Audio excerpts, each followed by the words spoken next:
Rarely has mankind hesitated to eradicate the creatures that stand in the path of his conquest. But if we find intelligent ritual extraterrestrial, undesirable odors from another world, is it possible that our dark past might repeat itself? Watch them and pray. Greetings, ladies, gentlemen, government agents, middle of nowhere gas station workers, and anybody who might be listening. This is Close Encounters of the Podcast Kind. Still here, still kicking. I am your host, Tasker, and we have the newly moved, now once again remote, Nick. I did it. I made it through a 10-hour drive behind a U-Haul. My back, my pussy, and my crack. Everything hurts. Dude, I am in so much pain right now. Still, this was 2 days ago, and my back is still messed up. I think it has a lot to do with the unpacking and the heavy lifting, and right. You know what I mean? But look, I made it. I have my own basement. I'm sitting in a basement right now. I'm going to, from now on, call it the dungeon. All right? Yeah. So when I say the dungeon, it's the basement. And this is, of course, the aforementioned personal man cave you've now... that's now fallen into your possession. That we did find out there is a window in there, so that's so we know that you can't hide your bodies. Well, I could. There's shades. I can I'll close the blinds. Yeah. It's technically below ground, so they'd have to be trying to look in my window. And if they're trying to look in my window, that's free game right there. I'm just gonna pull them through the window. You know what I mean? And they're in the dungeon. So. Yep. And then that's a fat F in the chat for them. Ooh. Oh, it's nice. It's nice to have a man cave. I have a gaming PC set up in the corner along with my work stuff. Yes, listeners, I do have a full-time job. This is not my full-time job. And I got guitars I don't play over here on this side. Which, by the way, I need to point out that Nick bought a Gibson, right? Yeah, SG. Yeah, for what? Definitely over $1,000 for sure. Oh yeah, easily. It was almost $2,000. And when you did it, because I have a soft spot for guitars, you were like, "Hey man, it's gonna be sick." And you know how I am with money, and I was like, you know what? I'm gonna give you one exception on this stupid purchase, only if you promise me you will play it. It has now been 3 years, and you haven't touched it. Nope. It looks damn good, though. Oh, my God. This is just the most expensive corner decoration you've ever bought. Yeah, that was a bad move on my part. I'm better with my money nowadays. I was a different man 3 years ago. So, yep. But now you're a new and improved man who still has a sick guitar. Hey, that's the whole point. Dude, you know how much puss I can get with this thing? I don't even have to play it. Dude, honestly, even I was like, hey, man, are we doing anything tonight? Oh, but yes, I am moved in. It's official. I am gone. No longer in California, so I know it's been a bumpy ride. At least Tasker and I got to record the last few episodes in person. That was nice, but we are back to FaceTiming. So Here we are. And what better way to kick out a brand new home where you don't know what's haunted and what's not yet by talking about something spooky. Yes. Good transition. Very good. Sleep paralysis. You guys saw the title. You know what month it is. It's October, right? We're talking about creepy things, not necessarily cryptids. We're not talking about our usual alien shit. It's October. We got to talk about creepy stuff. But before we get into the meat and potatoes of the episode, we got to talk about our horoscopes, because I need some hope right now. I need some hope, some financial hope. Me too. Let's see what the stars have aligned for us. Do you want me to go first on this one, Tasker? Yeah, you've now christened your new home. You have earned the right to go first. All right, let's see what we got here. So, stimulating conversations could take place with partners of all sorts. Cancer, from business to exercise to romantic. Aww. Some new and useful information could come your way that you will want to explore further. This is a great day to execute legal papers or enter into any kind of agreement or commitment. It's a good time to sign up for an online class or workshop. Make good use of the energies of today. Huh. Well, I guess one could say getting that new house and mortgage is a contract. Yeah. Yeah, you know what? Interesting. I would say it's a little late, but it's also kind of relevant.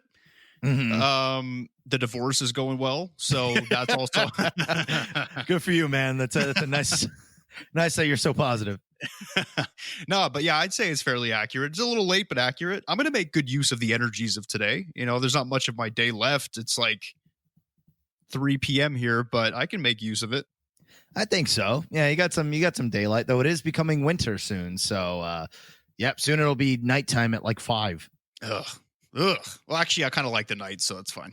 Yeah, there's ups and downs. I'm gonna miss the sunlight, but it's kind of cool when you gotta party earlier. I think. Question mark? Yeah. Hey, when the sun goes down, the bottles go up. That's my motto. So. Not a bad one. What's your saying today, buddy? Is it how's it looking? All right, let's see. Your mind will be especially quick and active today, Scorpio, and you're likely to want to spend as much of the day involved in intellectual activities like reading, writing, or teaching.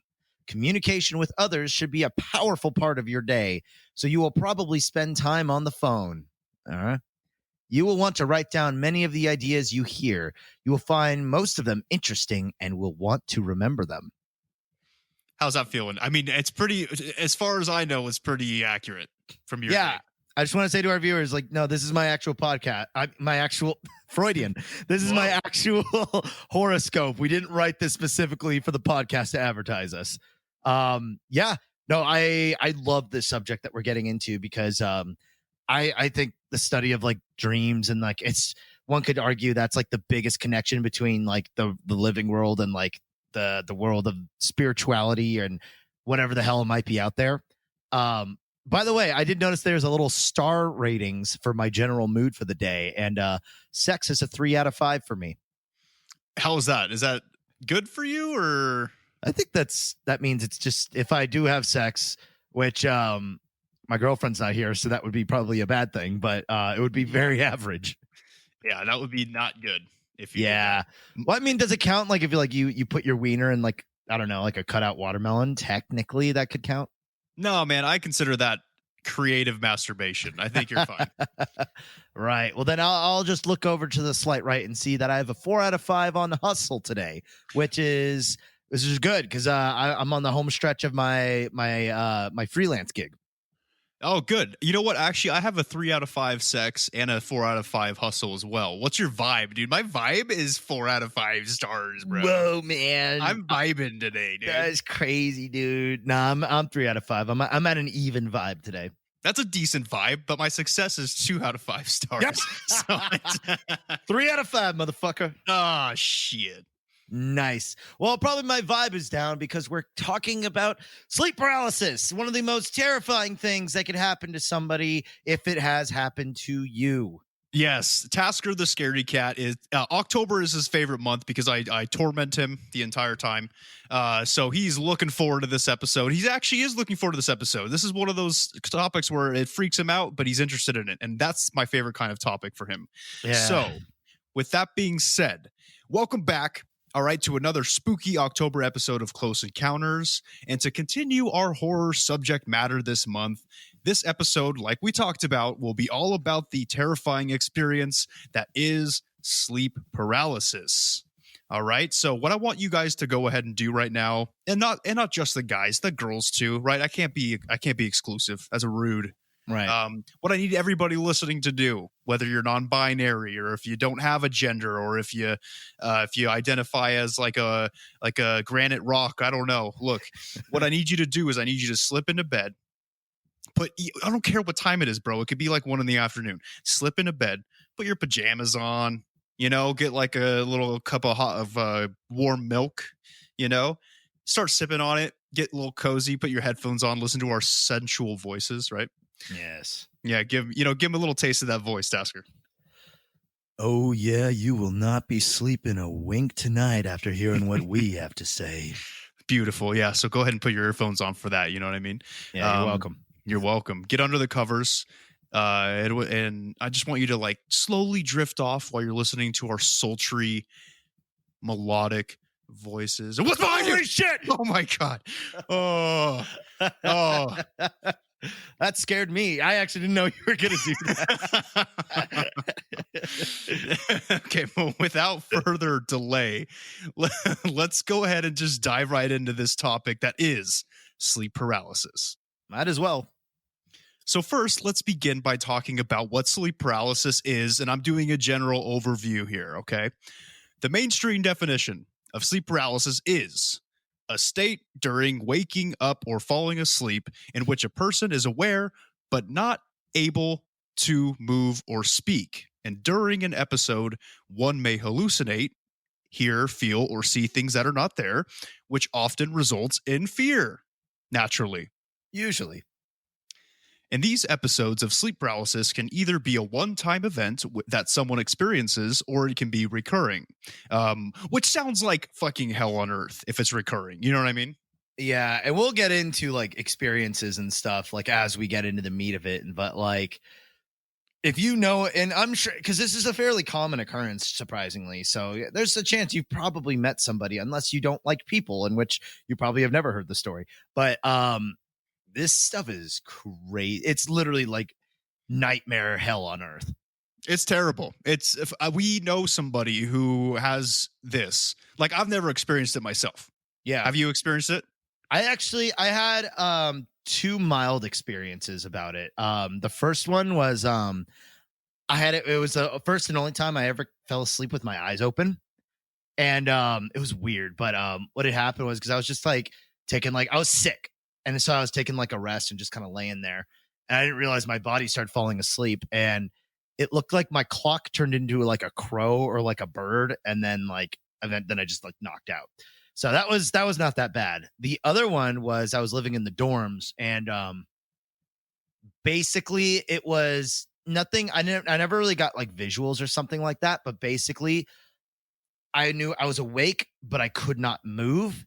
And because I knew about sleep paralysis, I'm like, I'm not going to fucking open my eyes. And then finally, when I started to be able to move, I was too scared to open my eyes still, because I was like, fuck, what if there's still something there? But you definitely feel like somebody's watching you, which was super creepy. And what actually finally got me out of bed was I actually had to piss like 3 racehorses who just chugged 3 gallons of water. And I was like, fuck it. It's either I'd be brave or I wet the bed. And I had a roommate, so I wasn't about to do that. So yeah, so that got me out of bed, and I opened my eyes, and there was nothing there. So I was basically fully awake. And so I've never seen like any of like the demons or stuff. I definitely felt the whole like thing watching me, like that kind of like it's just this weird dread that you get. Like, I don't know. And like I said, that was just a mild symptom. I can't even imagine like what dealing with the real deal must be. Yeah, dude, that's freaky. Like, even just those experiences are freaky. I've never had to deal with that shit, but that's because my mind is solid, right? And my mind cannot falter to such degrading actions by the demons, you know what I mean? But we know somebody who has really bad experiences with sleep paralysis, so we've heard some of the stories, and it sounds pretty terrible. So the fact that it could be recurring is terrible. Oh, yeah. Like just a quick brief one. A friend of mine's dad had sleep paralysis, and basically he saw just a big black horned figure come into his room and start strangling him. Hell yeah. So he just started like swinging and throwing hands left and right until it stopped. And like, yeah, it can. We'll get more into it. But yeah, you could definitely see some shit, some real shit. Oh, hell yeah, dude. Now, it's important to point out here that sleep paralysis can actually happen to anybody, right? It can happen to people who are completely healthy with no health issues. It can happen to people with narcolepsy, which is just imagine first having narcolepsy, and then every time you do nod out, you have sleep paralysis. That sounds like the literal worst existence you could ever possibly have. But all that being said, you might be concerned, listener, if you can get sleep paralysis. And I would be too, because it is one of my nightmares, no pun intended, to have sleep paralysis. Yeah, I also do got to point out, narcolepsy doesn't mean you just kind of nod off randomly, because that's a Hollywood trope. Narcolepsy, Yeah, that's where narcolepsy is. You do sleep at really bizarre times of the day and you're just constantly tired and stuff like that. So it's more like a disorder of just like a constant need to fall back asleep all throughout your day versus just like randomly just being like thud and then now you drive off the side of the road. I remember when we used to just call that depression. Now they call it narcolepsy. Nice. Love 2020, huh? Yep. Awesome. There are some triggers that you can keep an eye out for if you're very concerned about getting sleep paralysis. So if you're trying to avoid it, here's just a couple things. And there are some more that we're going to get into detail with later, but here's a few. All right. And the first one is sleep deprivation. That's an obvious one. And let me tell you, for the last 3 days, all right, with the move to another state and the unpacking and then the settling into a new house and not being able to sleep well, I'm not like completely sleep deprived, but I have not been sleeping well at all or for long periods of time. So that's worrying for me. Do you ever like sleepwalk or something like that? Or is that a thing you do? Or like thrash? You know, every once in a while I'll wake up in the morning with like bruises and I'll be covered in like chicken blood and stuff and my clothes will be torn, but I think I'm just a werewolf. So yeah, I was gonna say we did werewolves last week, man. I know you're trying to bring it back, but it's over. We gave you 2 episodes of it. All right, yeah. All right, I'll drop it. No, I don't sleepwalk. And actually, side note, I did rewatch. No, I actually had never seen it all the way through. The 2004 Van Helsing movie with Hugh Jackman. Hell yeah. Story was a little too Hollywood for my taste, but the werewolf effects, because it was great because we just recorded the episode. The werewolf effects were actually really cool, especially yeah. Dude, the werewolf design, like in that movie they have the hybrid werewolves. Yeah. And they make them look so dope, you know? Oh yeah. And this is like around the same time Sam Raimi Spider-Man series came out. So like the fact that those like CG stuff were like that good at the time, power to them, but no more werewolves.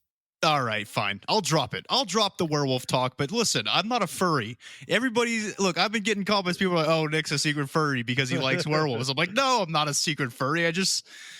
Werewolves are cool. Furries are dumb. I don't know. Yeah. Like I was about to say something else. Oh, wow. Yeah, I gotta say, I was one of those spammers too, because I think I sent you just like 10 like messages like Nick's a closet furry just on repeat. You loved that when you were moving, right? Oh, it was great. That was the thing that got me through, was seeing everybody call me a furry. That's awesome. Fantastic. Another one is having a chaotic sleeping schedule. This can trigger sleep paralysis. So they do say it's very good for your body to have at least a time that you get up every day. Not necessarily. I mean, it's important for you to kind of go to bed around the same time every night as well. But the most important of the two is definitely what time you get up. That's why they say even if you stay up later than usual, still try to get up at your normal time. But if you deviate from this and you have a poor sleeping schedule or it changes a lot, boom, you're going to get raped by demons. So congratulations. You technically played yourself. You have control over your sleeping schedules. I was reading stories online of sleep paralysis, and there was one woman who claimed that she could have sex with the demons. Yes, we're going to get into that a little bit later, but there's definitely some there's pornographic. It's either consensual or non-consensual when it comes to these demons. It just depends on how freaky you are. You know what I mean? Like if you're in bed and you're like, hey, this isn't the worst thing that could happen. I'm getting laid right now, you know? Well, and that's an interesting subject we can get into later of like, where's that divide between, is this a sleep paralysis thing or is this an actual haunting? Or are you being molested? In which case, use your keen level. I know you people are smart out there. Use your keen observation and know what you are dealing with. That is the first part of the battle. If you see something, say something. Right. Like, don't touch me there. Jeez. Okay. Oh, God. All right. Let's move on. So another one is stress. That's a big one. All right. If you're constantly a little ball of stress, that's another trigger. And technically right now, I'm 3 for 3 when it comes to these triggers. Oof.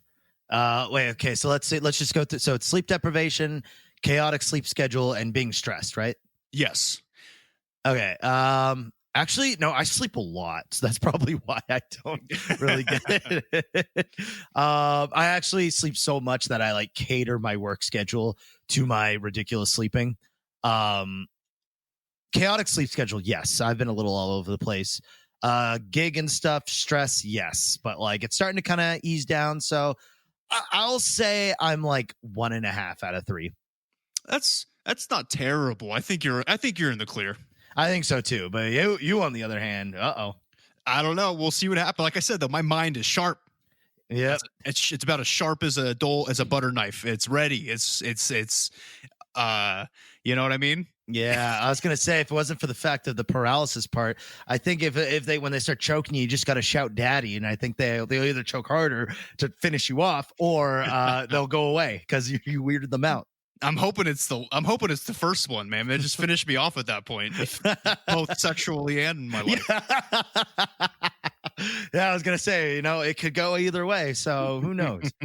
So I know we're all joking here, but there is one thing I do need to point out: sleep paralysis is not dangerous. It's terrifying and it sucks, but there's actually no real risk for you physically or bodily in any way from sleep paralysis. If you believe the science behind it, yes. If you believe in like the official explanation of sleep paralysis, yes, you cannot be harmed and you will not die, as terrifying as it is. But we'll get into that. We will get into the debate later in the episode. Absolutely. Because you guys already know where this is going. You already know what's going to happen, all right? So just stay tuned for it because I'm not going to say anything. Yeah, we'll get there when we get there. But yeah, so that being said, though, I think that's my little segue to this is one of those rare episodes where I actually had to do a little dive in myself because there's a lot of science behind this. And there's a lot of science behind dreams and nightmares and sleep paralysis and how the two relate to each other and why our brains do what they do and all this stuff like that. So if you guys can indulge me for a little bit, we could take a little look into this more realistic and more believable reasoning as to why all this shit happens. Yep, you guys heard him. Professor Tasker's back in the building, here to deliver some real life information about a topic that is clearly supernatural in being. But Tasker, no, go ahead, take over. Let's learn about sleep and the neuro. We can cut that. Yeah, and the neurological things about it. I guess. I mean, I'm not a big science guy. You know what I mean? So that's what you're here for. You're here to deliver the facts as the world puts them forward, and I'm here to debate them. Yep, I'm belting up my khaki pants, putting on my sweater vest, and pushing my glasses up onto my face because let's talk about some shit. All right, let's do it. All right. So, as stated, making connections between sleep paralysis, nightmares, and dreaming is an ongoing hustle. It might help to briefly go through how sleeping works in order to better get a jump on this and to better describe it. So I thought like the best way to start this off is, well, let's look into how we sleep. What is the science behind this? And this is kind of a brief overview. Obviously, it's a little bit more complicated than this, but we don't have all day. So we fall asleep. That tends to be our sleep schedule is based on the sun cycle. As Nick mentioned previously, having a chaotic sleep schedule can kind of throw you out of whack. And that's because we have what's called the circadian clock built into us, which is, of course, that whole, before we lived in homes and had artificial lighting, the sun was the only indicator of when to be awake and when to be asleep. And our systems evolved with that. So, and most things that came on the planet Earth, came to life on the planet Earth, follow this circadian schedule thing. Chronic circadian desynchronization is largely caused by different workday/day off schedules and also from the replication of sunlight by looking at LED screens at night. So that was a big word right there. But that basically desynchronization through our circadian clocks fucks us up. It's just like there's no real it's not like it'll kill you or anything like super serious, but it's like kind of more attributed to hormone imbalance, mood instability and all this stuff, which is why, as we talked about before, is one of the kind of the preludes to what might lead to sleep paralysis. So how you feeling so far with all that? I mean, it makes sense. I believe in having a good sleeping schedule to be healthy. So far, it's making sense. To me, I get up when the rooster crows. I go to bed when the sun goes down. No, the rooster is the pug Kiwi with the little costume on. Yeah, he goes. I was like, oh fuck, is it morning already? Which is impressive when to hear a pug cackle like a rooster. Yeah, I trained him well. Good. So, with that being stated, of like with circadian schedules, let's talk about what sleep actually is. So, I'm sure you have all heard REM, Rapid Eye Movement, also a band that made that End of the World song, which is very relevant nowadays. They also did Orange Crush, which is also a very cool song from. Yeah, and Losing My Religion, man. That's me in the corner.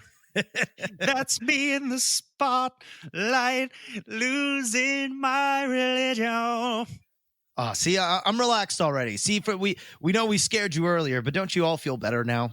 Yeah, come on. So sleep is actually two different stages: REM, rapid eye movement, and the original NREM, which is non-rapid eye movement. So what happens when we sleep is our body goes into an anabolic state, which is a fancy way of saying that we repair ourselves, which, I'm sure we all know that. When you're sleeping, waste materials more easily process. ATP and the sugar compound glycogen gets a chance to build up in our brain, which, by the way, both of those things get burned like very rapidly while we're awake. And that's actually why whenever you don't get enough sleep, you feel grouchy and irritable and like you can't really focus because your brain doesn't get to basically replenish its energy source. And that's what we do when we sleep. Our body also diverts the energy that we normally use to function, move, all the signals we send to our body parts and stuff like that. We redivert that into just, boosting our immune system, strengthening our body parts, repairing wounds, kind of just like doing a big old diagnostics overview on our whole body. And it's this cool automatic process our body does literally every single night. It's believed that by staying consistent with all that stuff, assists in long-term memory retention, and especially in old age. And there are some studies that say if you don't sleep a lot, you might not heal as well as you might as if you did. Makes sense, dude. That's why Wolverine slept all the time, dude, because he would heal real fast. That's how he got that ability. He's taking naps. And actually, they do say siestas, or a small nap after your afternoon meal, is said to be really super good for you, actually, and might be good for cardiovascular health and just overall well-being. Oh, well, I'm glad that I don't run miles anymore. I could just take a nap after I have a giant-ass lunch from Taco Bell. That sounds fantastic. But I'm glad you said that, because they say it's best if you do have siestas to have some light exercise in the evening, like a brisk walk or a little jog. You keep saying siestas and brisk walks. What is this, Barcelona, dude? I don't live in Spain. I can't fucking do that shit. And that's great you said that too, because siestas are more commonly take place in warmer parts of the world. Well, I don't live in a warm state anymore. I can't. I look, I'm not Mexican. I can't have siestas. I can't take brisk walks to avoid the cartel. I can't do any of that stuff. You have to do more than a brisk walk. I'm pretty sure they have Humvees. Oh, yeah, they do. Oh, man. So during deep sleep or slow wave sleep, this is generally considered to be NREM, so non-rapid eye movement. Our bodies secrete bursts of growth hormone. So that's another reason why we tend to, especially when we're going through puberty, sleep is super important, and why we should try to get as much as we can when we're young, which our school systems very generously rip away from us. But you secrete a lot of growth hormone when you sleep, and that's really where our body does most of its growing. I do secrete a lot of hormones when I sleep. Oh, yeah. That's just because you juice. Oh, yeah.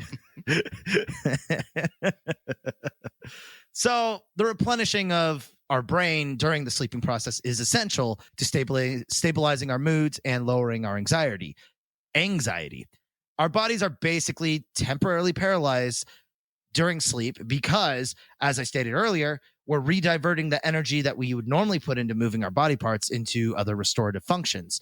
So we can consider when you are in deep sleep, to be temporarily paralyzed. Also, another reason why that evolutionarily that was a thing was because by being temporarily paralyzed in our sleep, we don't, actively harm ourselves or others in our dreams and stuff like that. I mean, look, if I am awake for it, then it's not my fault. I mean, I'm in a dream world, right? Wait, so you're saying if I'm a werewolf, right, and I turn into a werewolf, and I go out and I kill people in the middle of the night, am I technically at fault? Well, if I was sleeping and then I turned into a werewolf? Well, because if you were in deep sleep and you turn into a werewolf and you continue to be in deep sleep, you wouldn't be moving. So, plus, I think the very painful process of having your whole bone structure move around would wake you up. Because that's the thing is, like, we're not like stun gun paralyzed. Like, our system, when it wakes up, it sends signals to start moving. And that's why we can leap up in, like, you know, in the case of danger or something like that. And that's why there's disorders where, because this is the human body we're talking about, it's flawed and things can go wrong. So when those signals that tell your system to wake up or to start to unparalyze the body, when those kind of get convoluted, now we're starting to move into the territory of sleep paralysis and like sleepwalking, where the muscles never really shut down to begin with. So that's where the crux of all this is coming from. Yeah. Also, sleep cycles. So going back into it, sleep cycles are about 90 minutes long and state of 3 stages of NREM or deep sleep and 1 stage of REM. And those repeat about 4 to 6 times in a full night's sleep. So, yeah, it's basically you actually dream. The time in your sleep when you're dreaming is only like 1/4 of the actual time spent asleep. Interesting. Yeah, it's and times just they've even done studies where they had specific like eye signals where it's like, okay, because they were testing lucid dreaming for a while. And what they had them do is I couldn't really get a straight answer on it, but they wanted to see if time was different in a dream, where they said, okay, once you're lucid dreaming, we're going to measure your rapid eye movement and do this pattern with your eyes to say when you start counting and do this pattern in your eyes when you're done counting. And like it totally translated. That's so weird. Dude, I wish I could lucid dream. If I could lucid dream, I would travel back in time to prevent 9/11. I don't. Yeah. Okay. You know what? I'll just. Yeah. I mean, look, that's a good cause. I could have said something bad. I could have been like, "Oh man, I wish I could lucid dream. If I could lucid dream, I'd go and definitely make sure Hitler didn't get into our school." Yeah, that's. I thought. See, I could have said that, but I didn't. You could have. I said I would go back and prevent a national tragedy. In your dreams, though, that doesn't really help anything. It helps my confidence. Yeah, this is good. Unless we're going under the assumption or the possibility of being able to travel through time through our dream selves through astral projection. But that is a heavy level of theoretics that we can talk about a different time. Yes, I mean, we will be getting into a little bit of astral projection in this episode, but that deserves a whole ass episode on its own. So we're not going to get too deep into it. Right. So just kind of zooming past this last part on sleep. REM, of course, we have 4 to 6 cycles of deep sleep to REM sleep. And then usually our body just kind of naturally wakes itself up. Like we said, usually by the sunlight or our built-in circadian cycle. Usually we have alarm clocks too. There's just, yeah, and that's not a bad thing. Like having an alarm clock isn't going to like ruin shit. Like Nick said, it's good to relatively wake up around the same time because our body likes that consistency. Another thing too is if you find yourself waking up and feeling especially groggy, which I have seen and heard most often happens when we take a little too long of a nap, that usually is because you've woken up during an NREM cycle where the body is in its deepest phase, and it amplifies a thing called sleep inertia, which is that overly groggy feeling, because when you're in REM, you're closer to being awake, so you can kind of more ease into it. But when you're in a deep sleep, it's like forcing your computer to like skip the boot, basically skip boot up and go right to your desktop. It'll fuck everything up. Damn, that sounds brutal. Yep. So now let's talk about dreaming. You ready to talk about dreaming? I'm ready to talk about dreaming. I'm ready to dream. Let me dream a dream about Hitler and 9/11. Wow, is that that's going to be the theme song when you go solo eventually, huh? Yep. Oh boy. So, dreaming is pretty crazy. Why the hell does it happen? There is a theory by John Allen Hobson and Robert McCarley, which proposes that the cerebral cortex is firing off neurons randomly during our REM sleep. Now, this random firing of little brain missiles can cause random images or thoughts or ideas to occur, and that a dream is basically our forebrain, which is the part of our brain that like articulates things together and arranges things in a understandable and narrative order. Basically, thrown with a bunch of this chaos, it attempts to structure it into something, and that structure playback is essentially what a dream is. So that's possibly, and like I said, a lot of this is theoretical. We can't really prove it, but they could say that's why dreams are so surreal and occur narratively. And it's also interesting how they do fade from memory extremely quickly after waking up.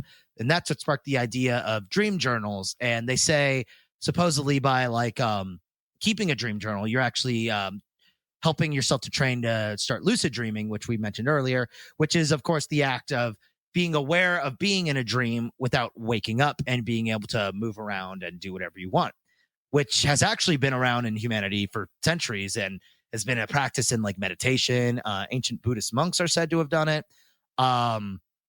It's crazy. And I know some of you might be wondering, are we going to get into like Freudian dream analysis bullshit? But like, oh, what do your dreams mean? Like this is not the episode for that. That would be a fun one to talk about, but dreams is such a huge subject. So we're just going to keep it quick and we're going to keep it concise and we're going to move on to really getting in it. We're going from general to specific because now we're going to talk about nightmares. Ooh, I hope you guys are in your beds. I hope you're in your beds and you didn't look behind you. Yeah. Don't do it. Don't do it. And you know, the minute you turn your eye away from your phone, that's when they're going to come get you. That's when they get you, dude. They strike. Yep. Yeah. Oh, and they do it before even taking you to dinner. That's the worst part. Oh, dude, when I was a kid, I remember I was in the shower and I got soap in my eyes.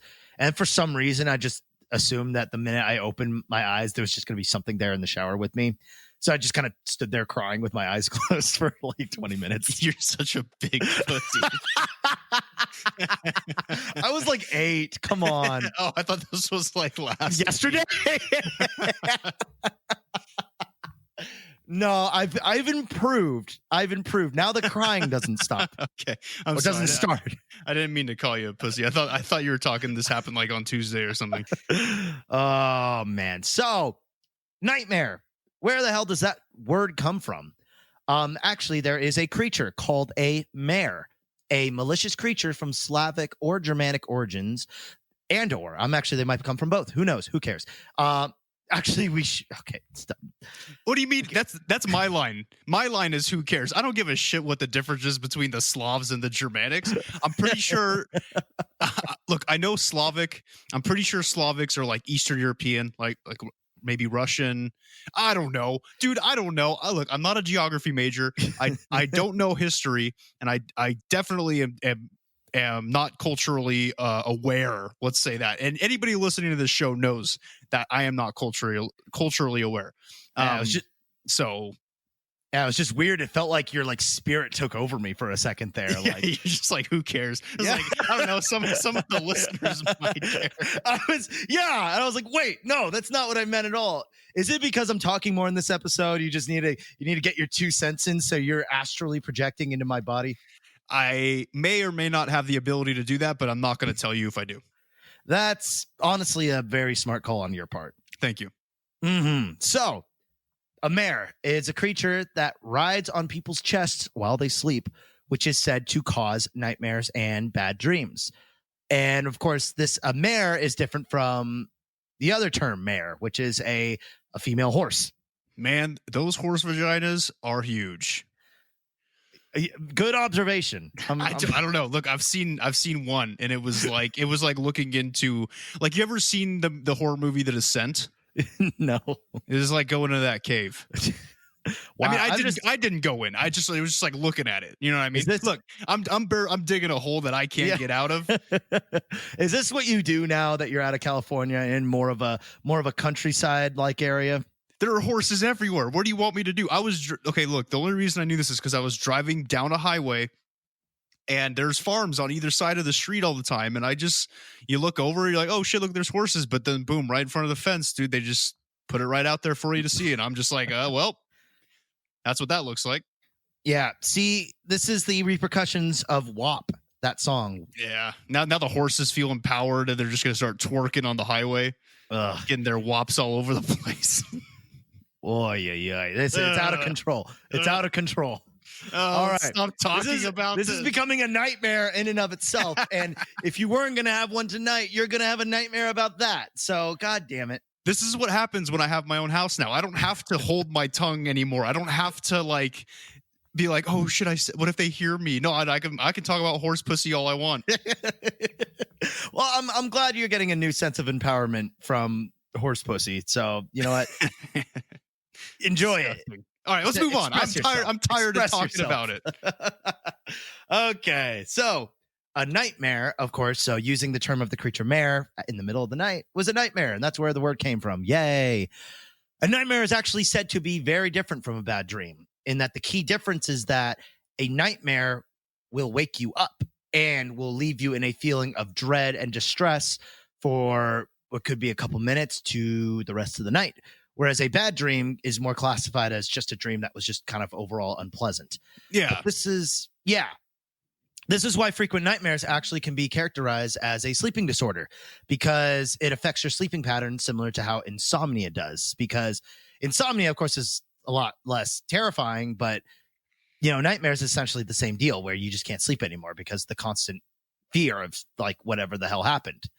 And curiously, the memory of nightmares sticks a lot stronger than dreams. Now, Nick, why do you think that is? I think that's because humans are dumb and we are sensitive creatures. And look, if something goes awesome in a dream, right? Let's say that you're having a dream about taking a test and you pass your test, and then the teacher asks you to stay after class and she sucks your dick. It's right. Like you're having a good dream, right? Yeah, maybe you'll remember it, but you'll just wake up feeling good the next morning, not really knowing why, But when you have a nightmare, that shit sticks with you, because it's like, what if you failed your test and then the teacher asks you to stay after class and you're like, oh, this is it, dude. This is what Pornhub has been training me for. And then instead of performing fellatio, she calls your parents and basically says that you should probably get tested for autism. Is this coming from experience, or? I know that was a specific story, and I maybe have had that nightmare. I woke up like, I don't want to be autistic, and I just woke up right out of my thing. But it turns out I'm probably autistic. So, I mean, who knows? Yeah, it's not. It's one of those things where I would be afraid to take that test myself, because there's that whole thing of like, I'm pretty sure I'm not, but right. What if I am? Right. That's my fear too. So that's why I think nightmares stick with us more, is because it gets to us. It gets to the core. Right. I don't know, man.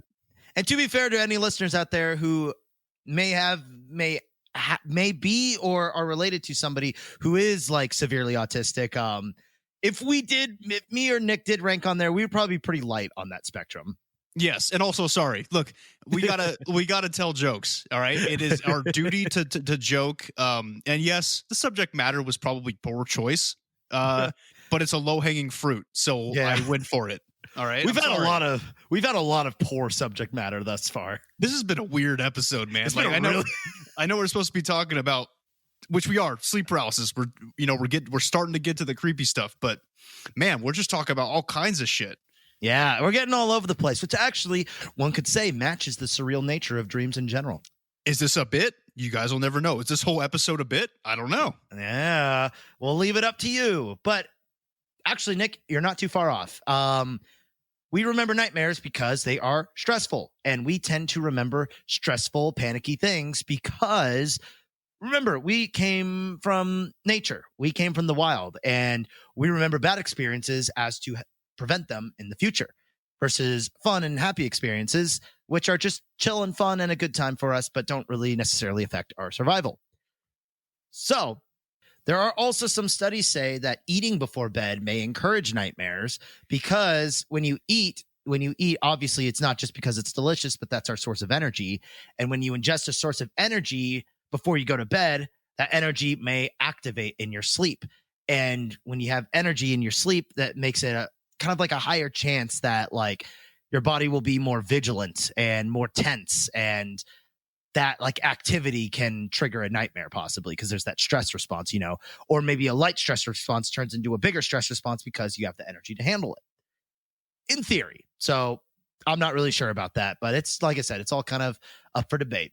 So nightmares generally happen during the second half of your sleep cycles and are characterized by stress related to a threat to one's security, survival, and self-esteem. Now we're starting to get more into the sleep paralysis part of it, where sleep paralysis has that similar vibe of you feel a threat to your security, your survival, or most importantly, your self-esteem.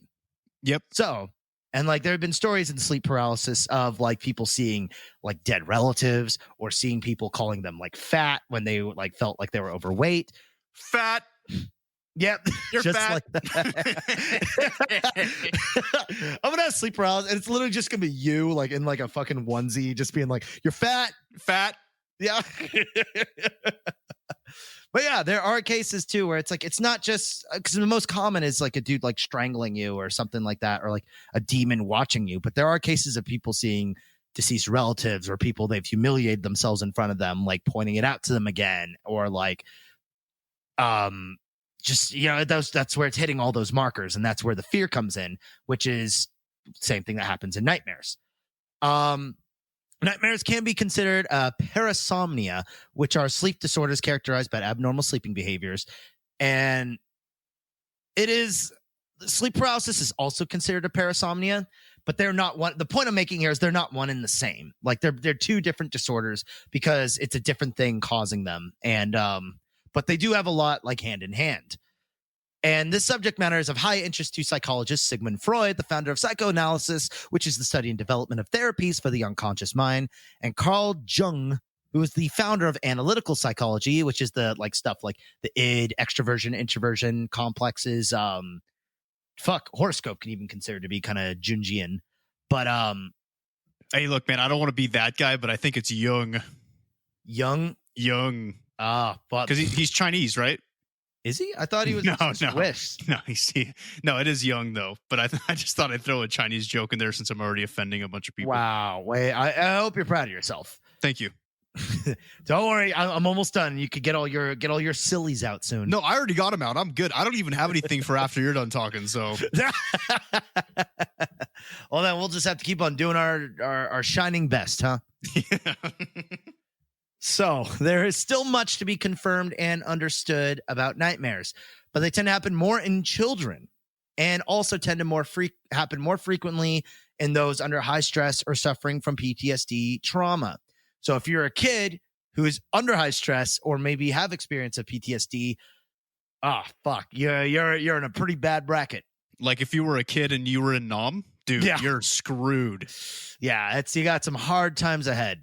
Of course, a lot of that can be treated with therapy, but it's like that's a tough one because there's a lot of internal like psychological things that are going on there, like that medication can't necessarily fix. But I'm no doctor. Me neither.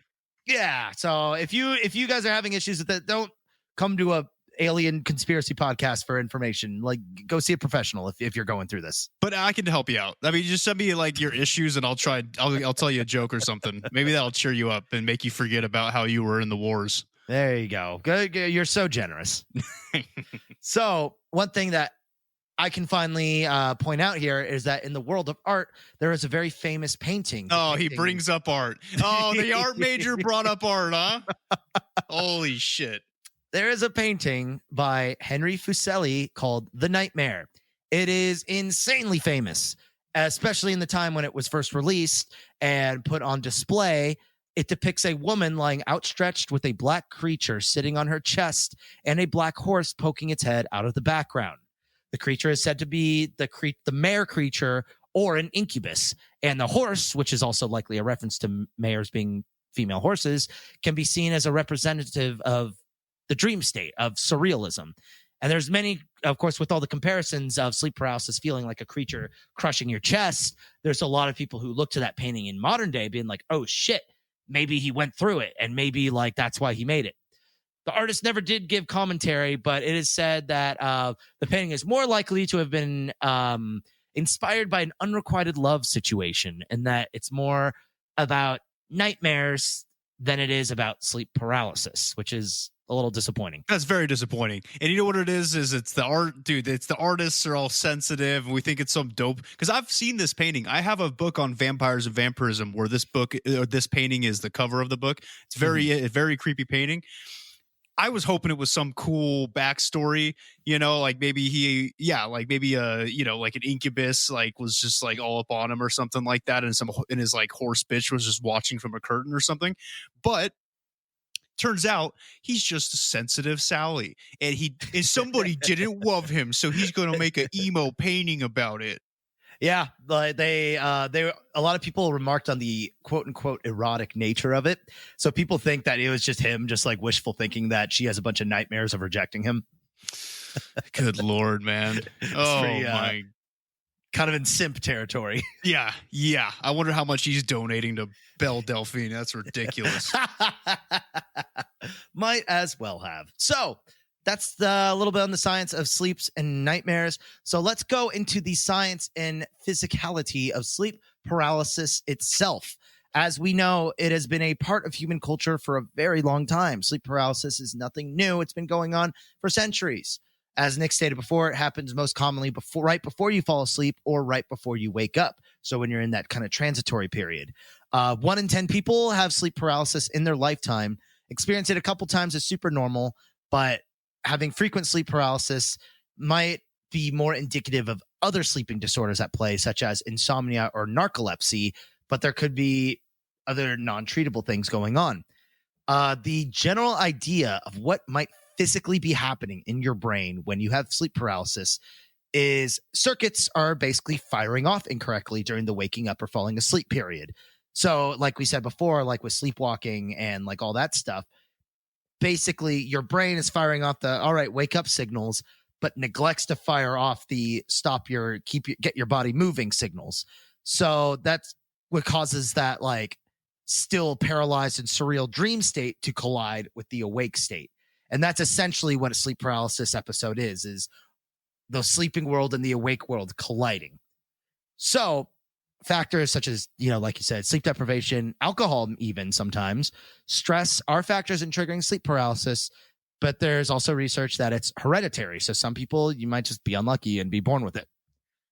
So a lot of what makes sleep paralysis terrifying is being unable to differentiate existence or non-existence, whether you're awake or you're asleep, and being unable to move through it all. There's generally 3 main sensations you might feel, which is 1, a heavy or painful weight on or around your chest, 2, a hallucination of a creature or some sort of intruder, and 3, the sensation of an out-of-body experience. So one of the big, most like common things is they seem to all be humanoid. Isn't that weird? And how everybody seems to have like a similar vision. Yeah, it is kind of weird, and that's because we're being assaulted in our dreams, right, by a creature. Yes. Is that all you have to say on that, or is there any other theories you might have? No, that's it. The reason it's a common ground for all these people is because they're all seeing the same thing. All right, and now an old segment that I'm bringing back from the dead. This is why it's bullshit. There's this thing in our brain called this is going to be hard. Somatosensory homunculus. You made that up. That's bullshit. You made up that word. You watched Harry Potter one too many times and tried coming up with your own spell, didn't you? Nope. This is a very real thing. Keep in mind, we're getting into neurological stuff, so the terms are a little all over the place. But the somatosensory homunculus is basically the portion of our brain that assigns limbs and different parts of our body to use basically as sensors to help us have greater spatial awareness and to build an internal picture of the world around us. So when you close your eyes and you put your hand out, you can kind of get a sense that there might be, without touching it, and if you know it's there, you can kind of feel it there without looking at it and stuff. That's because our brain uses our limbs as sensors to pick up and understand the world around us better. So when our brain still tries to use our limbs as sensors, but our limbs are paralyzed, It is said that our brain creates limbs for us to sense, and that is why we have these humanoid figures appearing to us in our dreamlike sleep paralysis states. So that can be what can be reinterpreted as ghosts or demons. And while we're in this like colliding dream/awake like state. Sounds like bullshit to me, man. I don't know. I think I might have to turn the tables on you and say this is why this is bullshit. That doesn't make any goddamn sense. If I'm trying to create a limb as a sensor, why would it show up as a third party, as a whole ass person in the room instead of just my arm as like a shadowy figure? Because the brain doesn't know what to do, so it just does something, and it seems. Who created this? Who created this? What the fuck? How do you say this shit? Somatosensory homunculus. Yep. It had to have been a drunk person. That's the most ridiculous thing I've ever heard in my life. If I'm trying to create, okay, let me reiterate this. If I'm trying to create a limb for my own limb that isn't working because it's paralyzed, why would it be somebody across the room from me and be like, oh, there's my limb over there, a whole person? Well, that's the thing, is it doesn't work. Your body tries to do it and it gets fucked up in the process. And that's why it shows up as something entirely different. And also keep in mind, we're still dreaming during this state, and that's what further bastardizes it. And on top of that, the fear and the panic of not being able to move triggers the stress response, which is indicative of what happens in nightmares. And therefore it kind of becomes this puddle of just shit that becomes sleep paralysis. I'm gonna pull a Tasker here and just say that's too convenient, man. I don't know who the hell made up this fucking thing, but that's not it. Well, you'll be happy to know it's not proven. We are in the realm of theoretical science. It is a possible explanation from neuroscientists trying to figure out what the hell is going on with our brains and why it's so consistent. And that's about as far as I've gotten in my research, and possibly as far as they've gotten. But there might be more going on as far as we know. I don't know. Never trust a scientist. They're only there to make money and fund their own projects. They'll say anything to get money. Don't trust them. Right. So do politicians, but we all seem to be jolly and happy about them fucking around, right? I'm not jolly. I'm not voting. Dude, I never vote. At least if a scientist makes a scientific breakthrough, there's a positive in it for them. Yeah, positive in the pharmaceutical industry. Good for them. No, those are more of the suits. I think the doctors. All right. Well, okay. Let's just we don't need to talk about this right now. Okay. Yeah. So let's go on to out-of-body experiences, which may have something to do with serotonin receptors and have a link to basically hallucinogenic drugs. There might be similar things happening with out-of-body experiences as what happens when you take LSD or magic mushrooms. But as I said before, most of this is purely theoretical. This is some like new age crazy shit that like there is a lot of fascination about the subject matter. There are a lot of scientists actively researching this, because to understand this is to understand the whole process of opening our third eye and transcending who we are. And that's pretty cool. Fuck yeah, dude. You're talking about opening up your third eye. It's about goddamn time. Good for you, man. Yeah. But of course, out-of-body experiences are much less fun when it's a sleep paralysis situation, or if you have ever done hard drugs and found yourself in a bad trip situation. There's a lot of kind of similarities between the two. So that's why they make that connection. I am on shrooms right now, so that would answer a lot of questions about this episode. Yeah, you're hanging in there really well. Like, yeah, you've been in your underwear and scratching your armpit for an hour now, but yeah, that's me. Oh, good for you. So you might be asking, okay, I'm scared out of my mind. I don't want all this to happen to me. I don't want the ghost of Bill Cosby coming in and slapping my ass and choking me. Oh, come here. I know you're sleeping over there. But I couldn't help but notice you looked a little lonely over there. Oh my God. So with that image in your head, you're probably thinking, how do we prevent this? How do I make this not happen to me? Well, first, it's unfortunate to say, but prevention techniques do vary from case to case and don't always work, because sometimes, like we said, sleep paralysis may be caused by an underlying sleeping condition that you might be suffering through, but also may or may not just be a purely psychological thing. So generally, sleep paralysis can be avoided by A, getting full night's sleep, B, not drinking or eating too much before bed to make sure to minimize that like energy level so you can't spike. C, keeping yourself, was that C?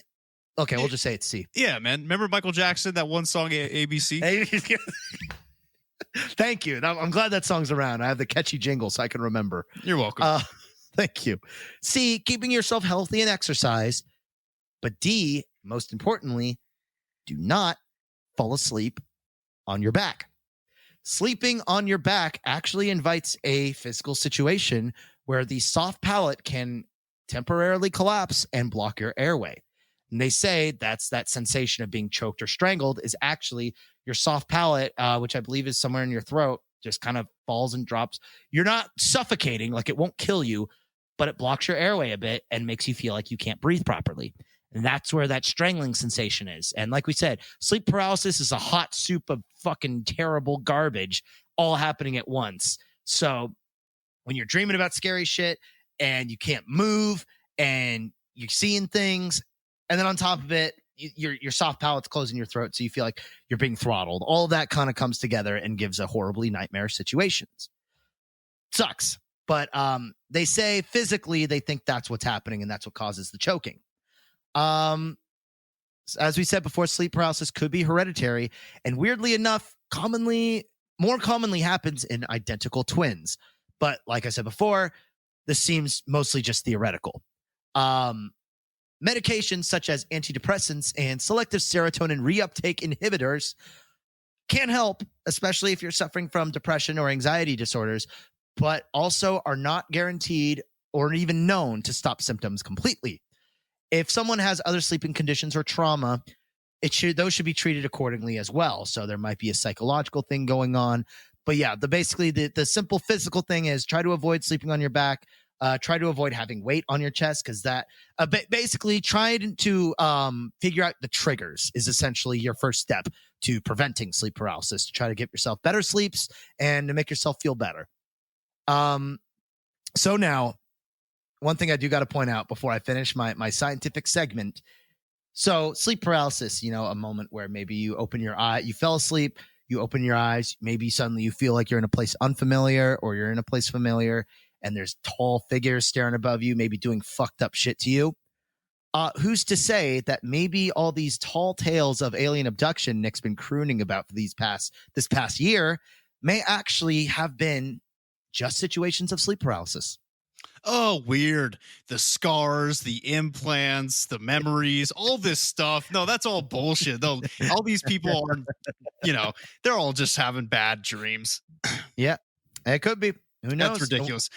We're going to get into this, but I just want to say that that's ridiculous that you would even bring that up and like say it so like condescendingly. The minute I stumbled upon that, I was just like, like I'm happy about it. I'm glad I'm getting a rise. All right, no, that's fine. Look, I'm keeping my cool. I'm totally fine. I'm good. Yep. Well, you better be, because now it's your turn to talk. Your time to talk. I forgot I had stuff to talk about. Okay. Yep. Okay. Well, everybody, thank you, Professor Tasker, it was insightful. You only lost me a couple times at some of the big words, but that is what science does, right? True. So yes, that was good, but also wrong.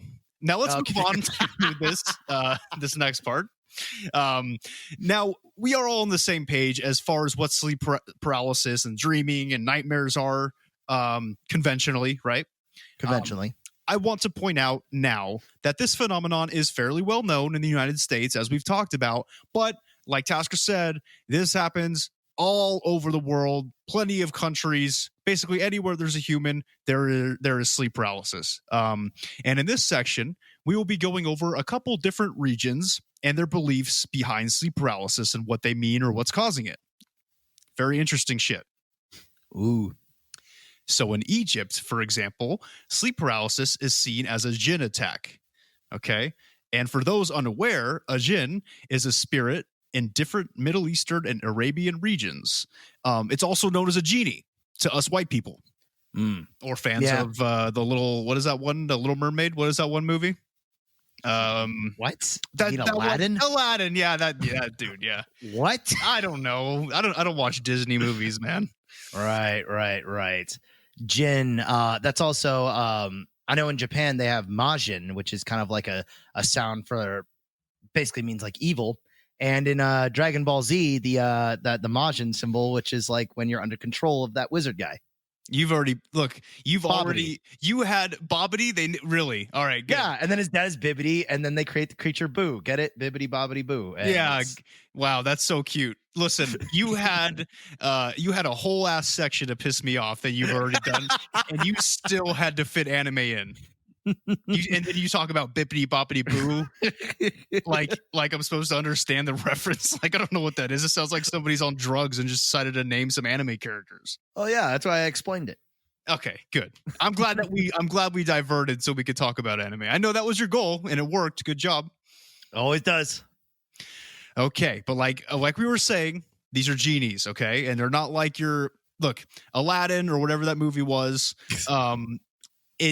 If I remember correctly, you rub the lamp centrally, the genie comes out, right? First off, that's super phallic. That definitely means something, right? Disney's a bunch of perverts. Always. But that's not necessarily how it works with actual jinn. They're technically not good and they're technically not evil innately, but they are known to conduct evil acts, right? Hence sleep paralysis. So in Egypt, they believe that sleep paralysis attacks are just attacks of jinns in the middle of the night. Easy, convenient, straightforward. Beautiful. Man, Egypt's weird. Moving on to a different part of the world, we come to Cambodia. And we see sleep paralysis here becomes more of a personal, horrifying experience for Cambodians. So in Cambodia, sleep paralysis is known as, quote, the ghost pushes you down, unquote. Nice. Mm-hmm. And these specific spirits are believed to be angry encounters with your dead relatives. Ooh. And that's pretty much it. Just your dead relatives that come in your sleep. They're like, hey, Nick, you owed me $30 before I died. You're like, oh, fuck, man. Ghost, what are you going to do with $30? Buy a fucking ghost hot dog? Don't worry about it. Where's my money, bitch? Just curious, what would you, if you did actually owe a ghost money, would you just like put it in a box on their like grave or something? I think that would be the respectful thing to do if you didn't want to get your butthole turned inside out in the middle of the night. Oh yeah. By a ghost. That's what I would do, but that's only if I was living in Cambodia. Right. So this is localized entirely in Cambodia, but this could possibly happen elsewhere, right? It could. These are just their explanations or things that they've experienced in their culture. So like in Cambodia, apparently a lot of them experience encounters with dead relatives during sleep paralysis, which is weird. Ugh, that sucks. Yeah. They're like, ugh, God, I already hated talking to my grandmother. Now I got to talk to her. She's dead. I heard somebody, I was looking at stories online and there was somebody who it's like their brother had just like passed away like a week previous. And he has sleep paralysis dream of like his brother just like staring at him and just like standing at the end of his bed. Like, and when that's just freshly happened, that has got to be the most mortally terrifying thing I can ever think of. I think it's scarier to have something just stand there and looking at me than it is for it to be like choking me. Honestly, like, because you can't move, but you're looking straight at it and it's looking straight at you. I'd rather it's the tension, dude. That's what makes a horror movie good. All right. Mm-hmm. I'm not going off topic, but this is something Tasker and I have been talking about recently. Right. Okay. A lot of modern horror movies, it's like jump scare every 5 minutes, and they think that's the scary part. No, it's the tension. It's the beautiful agony in those moments that just like capture fear within us, right? So like if you're having sleep paralysis and there's a demon at the foot of your bed or in the corner of your room or something, and you're looking at it and he's looking at you, that's horrifying. Oh yeah. And like, Even worse when you start jacking off and it just like gets a little bit more like, well, no, because you're paralyzed, so I guess that wouldn't work. But Well, I mean, I don't need hands for that. that's right, hands-free orgasm, HFO. We talked about that. HFO.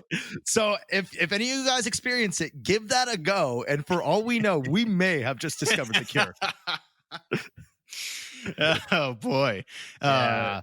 But in just like in brief addition to what you just said, though, that's what made the original Grudge movie, Ju-on, so fantastic. Was they did this thing where in film, of course, there's these 4 specific points of the screen that are like your areas of interest. Where if you divide, it's the rule of thirds. So if you divide the screen in thirds, side to side and up to down, there'll be these 4 points of intersection. That's your area of interest. What they did in The Grudge is whenever the ghost was there, they would purposefully put the ghost in an area outside of the area of interest. So it was just in the corner of your eye. And and then it catches you off guard at the beginning of the movie. And you find yourself for the rest of the goddamn movie checking every goddamn corner of the screen of where this thing might be happening next. And even after the film was done, I found myself still doing that. It was insane. Fantastic, dude. Ju-on was awesome. I just watched it a couple weeks ago again. It was really good. They did that's it. That's horror, man. Yeah, there's like a couple jump scares in there, but they're not even jump scares. Like, okay, remember the scene where she's in bed and then she lifts up the comforter and the ghost is right there. See, that's not technically a jump scare, but it's like, what the fuck? Okay, that was great. It's unsettling, and it's the thing you definitely like. You wouldn't think about it until you saw it, and then you're like, fuck. Like, here we go. Now I can't even open up my covers. Exactly. Damn good movie. Good. I'm glad that you brought that up. That's a fucking good movie. Yeah. See, there's some horror movies, though, I do really like. That one, that was really good. I really like that one. Proud of you, buddy. Thank you. So now let's go to the most overrated romantic region in all of the world. All right. Italy. All right. It's a stinky place. It's dirty. It's old, and it's romanticized. But that's a different topic, though. Yeah. See, now I thought you were going to say France, but I forgot you have a huge hard-on for France, actually. I fucking love France, dude. Look. I know I'm romanticizing it myself in my brain. That's fine. I understand. But I want cheese. I want wine. I want to see the Eiffel Tower. I want to go to the places where they filmed An American Werewolf in Paris. I want to do all kinds. There of it is. stuff. That's the true reason. All right. But Italy, on the other hand, is overrated. Too many carbs, and they pickpocketers everywhere, and it's an old country with old cities, and the history's not that interesting, and the people are mean. Anyway, so let's move on. Oh man, so it's Italians. They call sleep paralysis pendafece. Pendafece. And pendafece refers to an evil witch type thing that attacks you in your sleep, either taking the form of a ghost-like apparition or a monstrous feline-esque creature. So a furry. A furry. That's probably the most horrifying thing we've heard all day. So see, if there's any furries left listening, see, there's still something out there for you, even in your nightmares. Yep. Just move to Italy and start haunting people in their sleep. And then please, actually, yeah, move to Italy. Get out of America. Another one of your presidential platforms. Are you writing yourself in for the ballot this year? Yeah, I'm going to do it. I think I'm just going to vote this year so I can write myself in, and I'll just put underneath, we'll create camps for furries. Yeah. Not a very nice thing to put there, but hey, you know what, man? It's your life. Well, you know what we really should be doing right now is we should be getting all those Mexican kids out of the camps that they're in and putting the furries in there.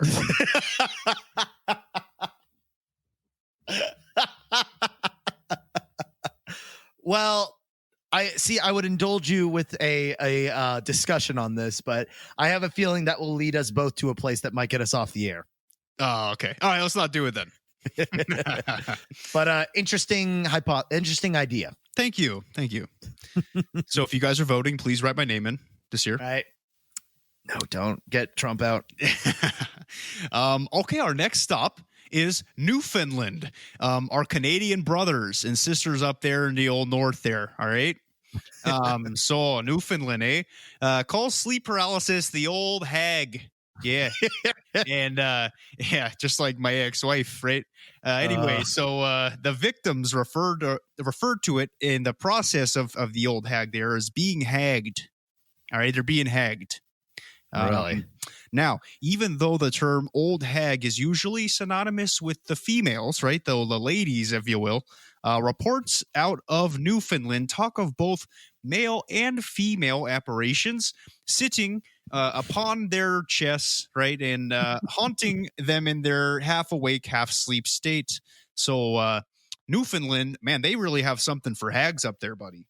I guess so. Yeah. Do you think the sleep demons are a little nicer up there, or just as rude? I think they're a lot nicer up there. So they'll be like sitting on your chest, right? And they'll be like, "Hey, I didn't mean to wake you or anything, buddy, but I need a couple bucks to get up the road in a cab. You got any cash on you?" Oh, hey, I see you're sleeping there, but sorry, it's just really this cozy spot in your clavicle that just really hits all the marks. Hey, I didn't mean to wake you up or anything, pal, but technically this is just my job, and if I don't do it, my boss is gonna kill me. So I gotta sit on your chest. Don't take no offense, but buddy, it's just a dream. Don't worry about it. It's a secret of the trade, buddy. Fucking Canadians are the best. But it'd still be fucking terrifying too, because this thing would be like horrific looking, but like talking with us. But he sounds like Ryan Reynolds, yeah. Best case scenario, I could say. Exactly. But you know what? The folks up in Newfoundland even have a few ways to combat or prevent the old hag, including sleeping with a Bible under your pillow, saying the sleeper's name backwards, but you'll need help with this one because you can't speak. So if you know somebody who you can tell you have sleep paralysis issues to, tell them what you look like when you're having sleep paralysis so they know if you're going through it, and then have them, if they see you having it, then you can have them say your name backwards and it should wake you up from the old hag. And weirdly enough, it's actually pretty easy to tell when somebody's having a sleep paralysis episode, because one, sometimes they are just laying there with their eyes open and they're not responding to anything, in which case try to wake them up or make sure they're not having a medical emergency. Or sometimes they just start convulsing or shaking, which also too, if they wake up, great. If they don't wake up, okay, it might be a medical episode, call 911. But yeah, it's usually pretty clear. So something to kind of, if your partner goes through it, be there for them. Yeah, it's either sleep paralysis or a drug overdose, buddy. So you pick one. Yep. Another way, and last but not least, something they call a hag board, which is a wooden board with nails or sharp objects sticking out of it that is strapped to your torso so the hag cannot sit on your chest. Wow. Yeah. Imagine having that on and your new girlfriend or boyfriend or significant other does not know that you do that at night, and they jump on you, to try to go on for some late night relations. And wow, that's embarrassing. Yikes. Yeah, you go from having a couple holes to a bunch. Yes, indeed. I will be here all day. That's disgusting. Yes. All right. Our final stop is right here in Tasker and I's home of the United States. USA. USA. All right. Well, in the U.S., a major theory when it comes to sleep, like Tasker mentioned earlier, when it comes to sleep paralysis, is extraterrestrial abduction. And I'm not going to be getting into it right now because this is a perfect transition into the final section of the episode. So, sure, Tasker gave us all like a nice little lecture about the quote-unquote science behind sleep paralysis, right? Would you say that was a fair assessment? It is a brief overview, but one could argue, yes, it is fair. Okay. Ish. But Uncle Nick, on the other hand, is here to tell you that there is always more than meets the eye when it comes to the realm that we live in, okay?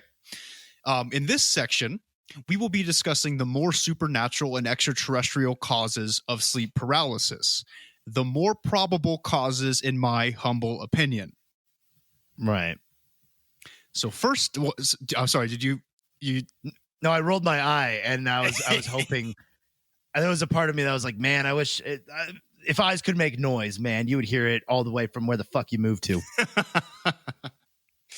All right, well, let's see how you get through this section then, because now it's your turn to sit there and listen. Now it's your turn, all right? I'll do my best. First up on the list are the infamous shadow people. Okay, and shadow people are just what the name sounds like. They're figures made of shadows which are shaped like humans, usually wearing some kind of top hat or fedora and a long coat. So you're essentially dealing with a neckbeard. Yeah. That's probably why it's so heavy on your chest, right? Yeah, because they're thick. They just sit on your chest and go, "Milady." Especially if you are a lady who is well endowed. I mean, they're just trying to get what they can't get in the real world. Exactly, those damn incels. Oh boy. And because of this description being so common amongst people who experience the shadow people, another name for them is the Hat Men, because they're usually wearing some kind of big hat. I don't know why that's such a scary title. I don't know, but if you've seen pictures or artist depictions of them, it's pretty creepy looking, especially if they have the whole room in there and you just kind of see them in the corner of the room. Oh my goodness.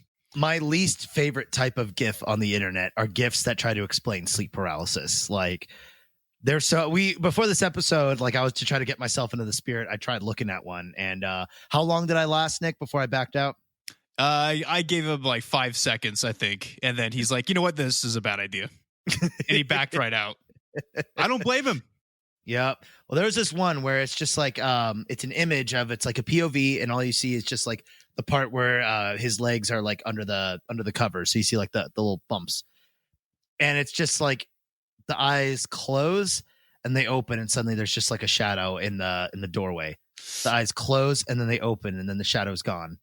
The eyes close and then they open, and now there's hands on the edge of the bed. The eyes close and then they open, and now there's this thing with hollowed out eyes and these really big sharp teeth, the crooked head. Eyes close and open, and it's gone. Yeah. Imagine having to experience that all the time. Fuck that! Fuck that! Hell no! You guys needed to see this. He just scared himself describing it. I saw it in his eyes. I think I almost fell out of my chair for a second there. Oh, that was awesome. Ugh. See, like I said, I love horror. I hate what it does. That's the best part about horror, man. Ah, God, now I'm thinking about it. Whatever. To be in your shoes again, Tasker, I am so desensitized to horror that it's I watch it because I like it now. I do because I just genuinely like it. But to be scared again, to be scared of things that I watch and things that I see, man, better times, buddy. Did I do okay with the delivery?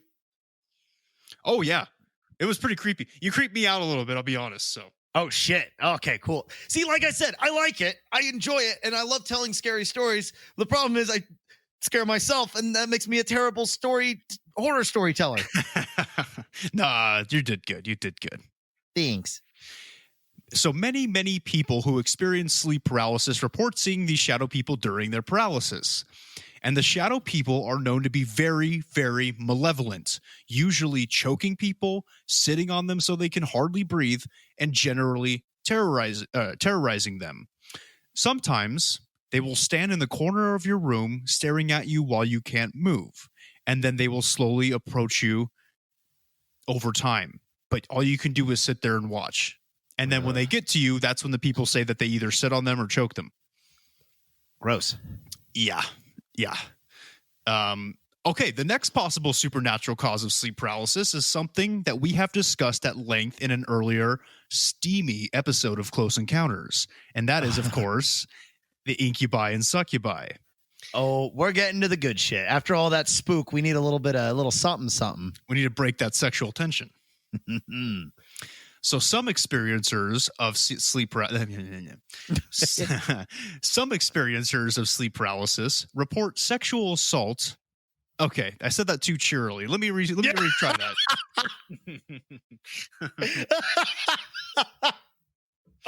Seemed a little too happy to talk about it, huh?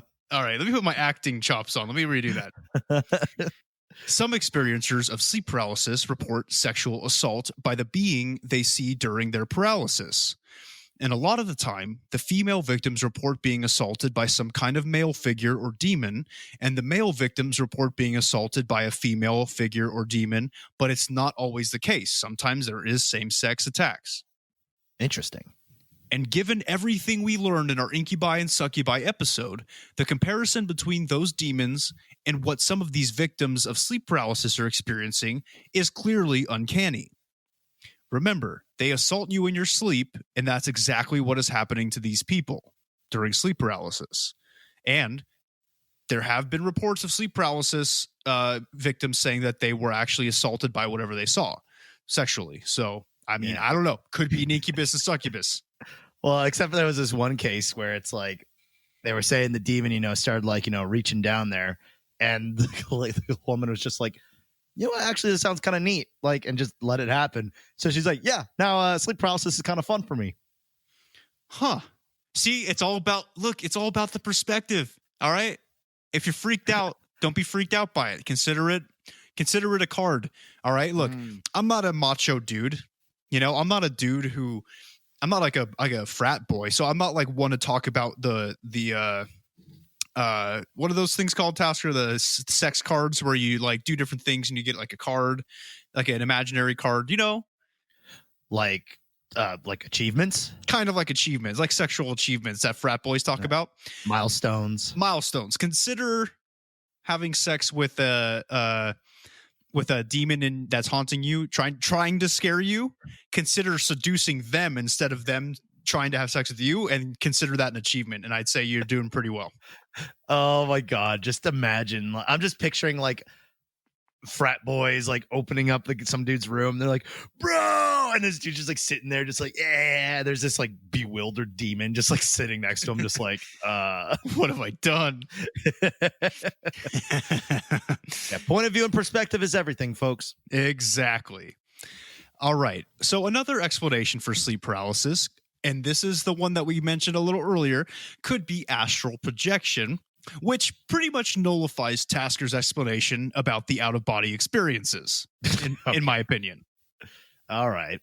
So astral projection is the ability to release your spiritual self from the body and into a different realm, the spirit realm, which is all around us. It's basically another one of those dimensions that we keep talking about on this podcast. So people have the ability to practice and hone astral projection, as you may know, but there are plenty of people out there who have an innate ability to do this without knowing it. And this is where the sleep paralysis comes in. You see, if your body and soul can astral project, but you have no clue that you can do it, it might slip up when you're trying to sleep and you'll project without knowing what is happening. Because you don't know what astral projection is. You've never practiced it before, but you have the ability to do it and it's happening. You know what I mean? Yeah. Well, and it's interesting too, because I feel like the astral projection out of body experience is one of the lesser talked about forms of sleep paralysis. I also did hear stories of people looking and seeing just their own body being there, but sometimes astral projection can be a interesting and enlightening experience. Whereas I think when it goes hand in hand with sleep paralysis is where it becomes a frightening and terrifying, I can't get back in kind of experience. Exactly. And that's what we're going to talk about. So since you have no clue what's happening, your mind and your soul technically is not ready to do this, and it will not work properly. So basically what's going to happen is you're going to freeze in place. But the horrifying part of this is that your consciousness is technically in the spiritual realm at the time. And since you're not having a groovy time, and since you don't know what's going on because you don't know what astral projection is, you're opening up your mind and soul to seeing the negative things in the spiritual realm, including these malevolent beings that reside within it. Oh, so you're just lacking discipline and training. Exactly. Astral projection is difficult. I have tried before, not very religiously, so that's probably why I never succeeded. But from people that can do it, I've heard it's very difficult, and it's also you got to know what you're doing if you don't want to have a bad time. It's like doing drugs. Right. Okay. You got to be in the right mood. You got to be in the right zone to have a positive experience when astral projecting. If you're not, and if you don't know what astral projection is, and you're frozen and you're basically having sleep paralysis, you're going to be having a really bad time. And that's going to open up all kinds of shit in the spiritual realm that you don't want to see. And unfortunately, you're going to have to, because you don't know how to get back into your body. So if you're, because I know astral projection, that's a big like spirituality thing, and that's been around for forever with like a lot of like spiritual leaders, meditation, blah, blah, blah, blah, blah, blah, blah.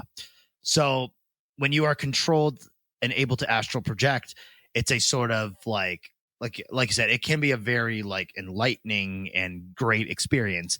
But if you don't know how to leave and return to your body, that's where things get scary. And when things get scary, as it does with like hallucinogenic drugs, that's when your body and your consciousness starts to panic, basically giving an okay for all kinds of evil, wacky stuff to happen. Precisely. That's exactly the theory behind that. That's exactly it, man. It's pretty creepy. It is very creepy. It is very creepy. And lastly, the belief that I personally hold about sleep paralysis, the one that we're all here for. Pause for dramatic effect. Aliens. Yeah. Yep. It's happening. Well, we already established that sleep paralysis is an explanation for aliens, not the other way around. You established that. So that's where we're at with that. Just making sure you're awake. There are many commonalities between sleep paralysis and reported events during extraterrestrial abductions, which Tasker will use in defense of sleep paralysis and from a scientific standpoint, and which I will use in defense of an extraterrestrial standpoint. All right, let's hear it. So, in fact, the general experience that alien abductees and sleep paralysis victims have are strikingly similar. For instance, abductees often talk about waking up in the middle of the night, not being able to move, and there are mysterious beings in the room with them who either take them somewhere else to probe and do things to sexually, or just do it right there in their beds. Oof. And this is so similar to the experiences throughout sleep paralysis that a comparison has to be made. Now, we as a society are being paralyzed, probed, and bred, and everyone is just blaming sleep science and using rational thought.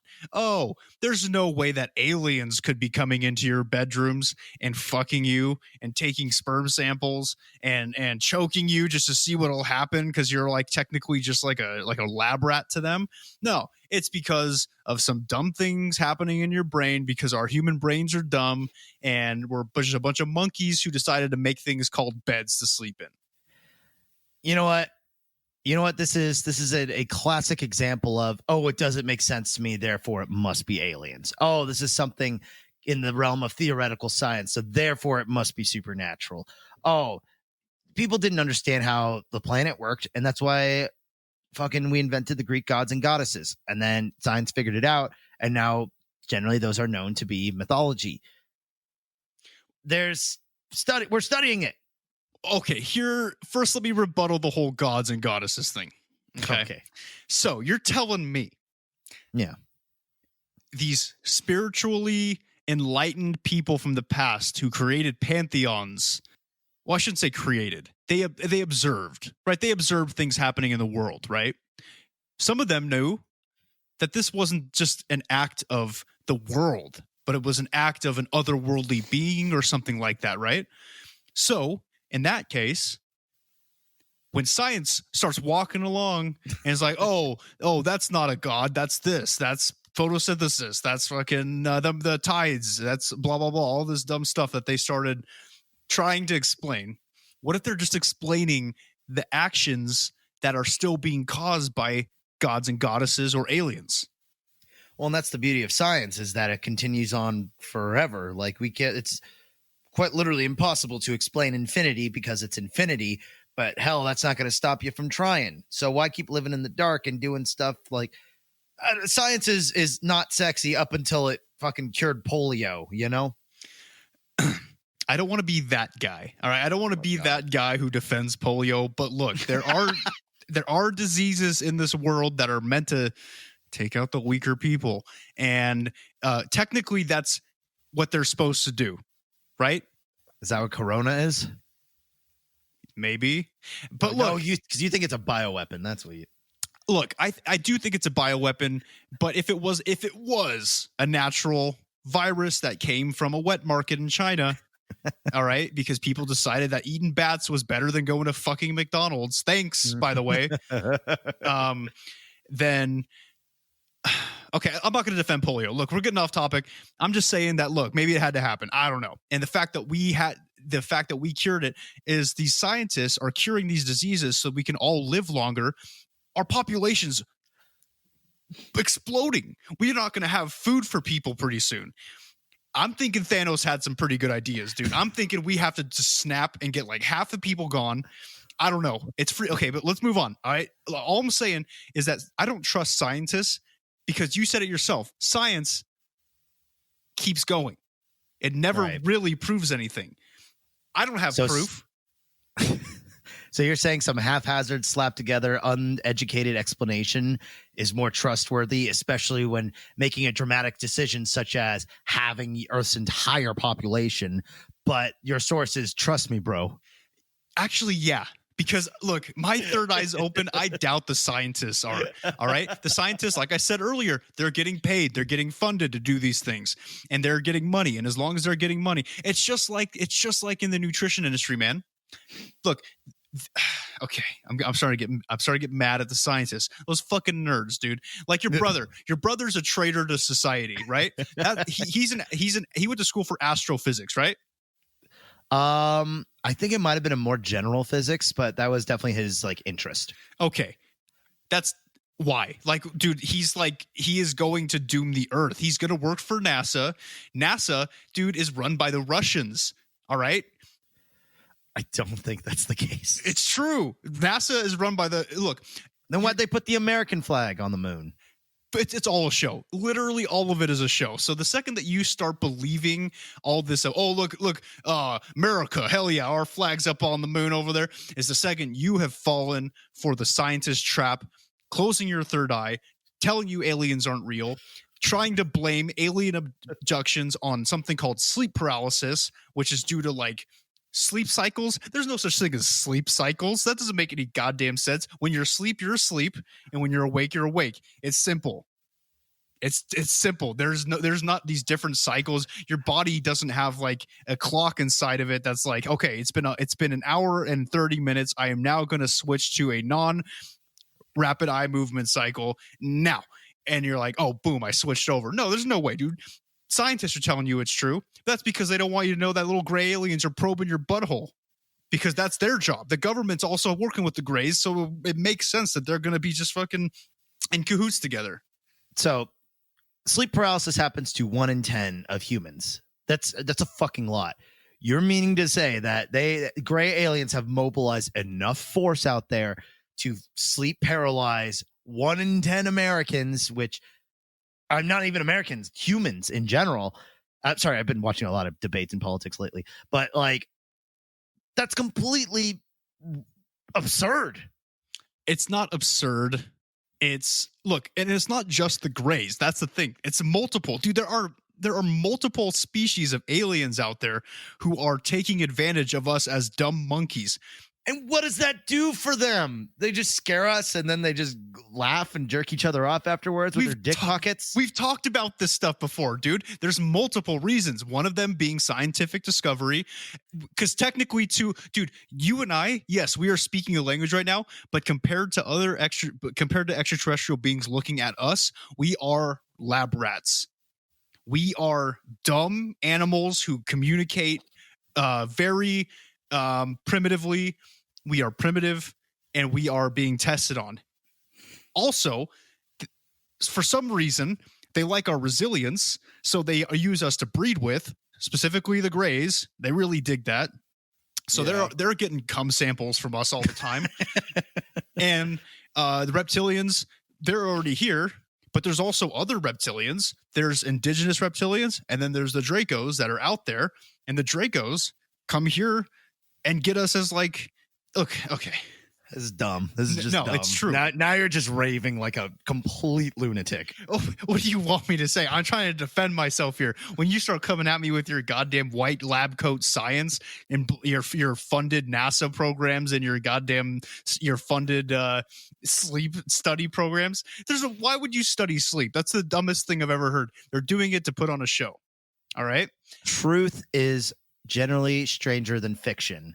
But the shit you're saying is so fucking absurd. There's just no fucking way that could be happening.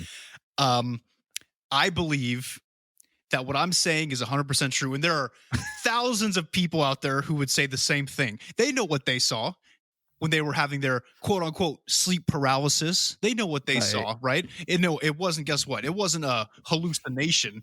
Can a hallucination choke you out in the middle of the night and slap you around? No. Can a hallucination jerk you off and put your sleep into a fucking a vial? No. But that's happening to them.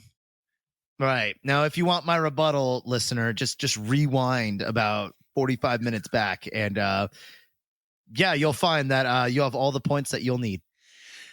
Okay, I will admit I'm getting frustrated. All right. But it's very frustrating to be somebody who knows the truth and everybody just thinks you're fucking crazy. It doesn't it's like I can only protect so many people by saying what I'm saying, but you just come over here with your fucking glasses and your lab coat and your scientist brother, and you're just like, oh no, it's definitely a sleep study, and it's all about sleep science and your REM. I'm like, what does a band have to do with any of this shit? It doesn't make any sense. Well, that sounds like a large burden that you have to carry on the regular. Okay. I'm going to end my argument there. Everybody knows where I stand. Everybody knows where Tasker stands. And this is just going to only get more heated. I'm going to keep going in circles because I have to defend myself. I have to defend the truth, right? There are listeners out there who believe me, and there are listeners out there who believe you. Right. Unfortunately, only half of us will make the cut when they all start invading everybody and not just these people experiencing sleep paralysis, which, by the way, the paralysis part is just from, dude, these beings are so advanced that they have many ways to paralyze us. It's very common in alien abduction stories of being paralyzed in bed. Coincidence, dude? I think not. That is just the fucking craziest. If it's a coincidence, it's the craziest coincidence I've ever heard of. I think it's not a crazy coincidence at all. I think it's more coincidental that the aliens are doing a lot of stuff that lines up with actual documented human behavior and disorders. Again, you're saying disorders, right? You're saying documented. What does that mean? What do you mean by documented? I have to trust some rube in a white lab coat writing in his personal journals and take it as scripture that this is actually happening. You're doing the same thing. Except then what's the difference? So why don't you? Because they're researching and they actually have science. They actually have labs. They actually have funding to look into this shit. Because there's actually You just said the magic word funding, huh? Interesting. Very, very interesting. To them to using funding. There's a benefit to them to using it to get somewhere. If you get the funding and you don't come up with anything, guess what? You're out of work. You no longer are a cool scientist and you no longer have a job. They need to provide results to stay hired. Exactly. You just said it for me. They need to provide results and they will do anything it takes to keep their job and get funded, right? So if they put out false information, guess what? They have their job. Doesn't matter what the information is that comes out. They still have a job and they still have their funding. Like you just said, they need to put out information. And you know what? You're putting scientists up on this pedestal like they can do no wrong and they're the ultimate moral guide and they'll never lie to the public. They'd never lie to the public with their big laboratories. They probably just fuck each other in those laboratories. They don't do anything in there. I do more research than scientists do, and I don't have a degree. Okay, so you're basically you're assuming that every scientist and every lab is under the same situation like they did with that whole argument of vaccines causing autism, where a literal group a physician was paid off by politicians to establish fake documentation saying that vaccines cause autism. Now that claim was almost instantly rebuked and they had instant fallout because of it, but the point, though, is the politician didn't give a shit about the ruining this man's reputation. He was more concerned about getting people scared. And by seeing an official scientist's name giving out information that is false, it did its job. But that's the thing is though, that was very quickly debunked, because the scientists, it's not just one scientist coming up with stuff. It's a community of scientists constantly guessing and checking each other. Because if you prove that other guy wrong, that's another benefit to you, which is a benefit to science, because we can get closer to the real thing. Because if you get the real thing, you actually become a superstar. It's all well and good, but they're all taking bribes from politicians for information. And do you think the government would really let them say the truth about what is causing sleep paralysis? When people know that it's alien abductions, and they're like, oh, but you know what? We can't say that because we can't let everybody in the world know that we're in cahoots with 12 different species of aliens harvesting people's testicles and like babies and stuff. And they can't tell us that. So they're going to have the scientists obviously tell the public that sleep paralysis is caused by sleep cycles that don't exist. I've never seen a sleep cycle. You can't prove to me that sleep cycles exist. I'm just saying. Oh, that's weird. I've never once been asleep and been like, oh, time to switch to REM. That's never happened to me before. Do you think that look, you have to prove it to me in order. It's like the flat earth theory. Is until the day comes where I can see for myself that there's a globe under my feet. Are you fucking kidding me? You are saying to me that a liver does not do its job of filtering alcohol out of your system because you don't see it. That the heart is the only thing that exists because you feel it beating. But that also, for all we know, might be a fucking alien diesel engine. Yeah, I can't see it. Therefore, I can't believe it. Look, you That's the complete opposite of your point. It is not, because look, you believe scientists, but you won't believe me because I can't prove it, right? But you think the scientists have proved it, but they haven't. But it's the same thing for me. They can't prove to me all this stuff physically. So Yes, they can. I refuse to believe them. Yeah, most of it, sleep cycle. Okay, we're just walking in circles now. We are literally walking in circles. So can we take an official CEO TPK bona fide agree to disagree token? Fine. All right. I agree to disagree. I want everybody out there to know that I believed every word I said except for the earth is flat thing. That's something that's almost too crazy for Nick. So, which is impressive. Thank you. Yes. So but okay. It was a very frustrating conversation. All right, Tasker. Yeah, it is. It is incredibly frustrating. I almost knocked over my mic. You did. Okay, that was tense. That was very tense what we just went through. And I knew it was going to be tense. So I threw something in the outline for us to kind of like chill out a little bit for the end of the episode, okay? It's good we talked about it too. I feel like that shit's kind of been building up for a while. It has been, dude. Ever since your brother decided to go and get a science degree, I've had nothing but resentment towards your family. Yeah, and it's just going to get worse over time. I can almost guarantee it. All right, so to wrap up the episode and to kind of get over all the anger that Tasker and I just built up towards each other, right? Mm-hmm. A lot of animosity. A lot of it. We are going to turn to the good folks on Yahoo Answers and see what they're talking about when it comes to sleep paralysis. Always a good way to figure out really what the people think. This is, you know what, Tasker and I can argue about what's really going on as much as we want, but we don't really know for sure until we ask these idiots on Yahoo Answers. So the same website that brought you "Does spider have puss puss?" Does spider have puss puss? Oh, I forgot about that. If you guys don't know what that is, go on incognito and ask if a spider has puss puss. You'll find out. It's you'll find a widespread of answers. But anyways. Okay. Well, the first one. Question by ?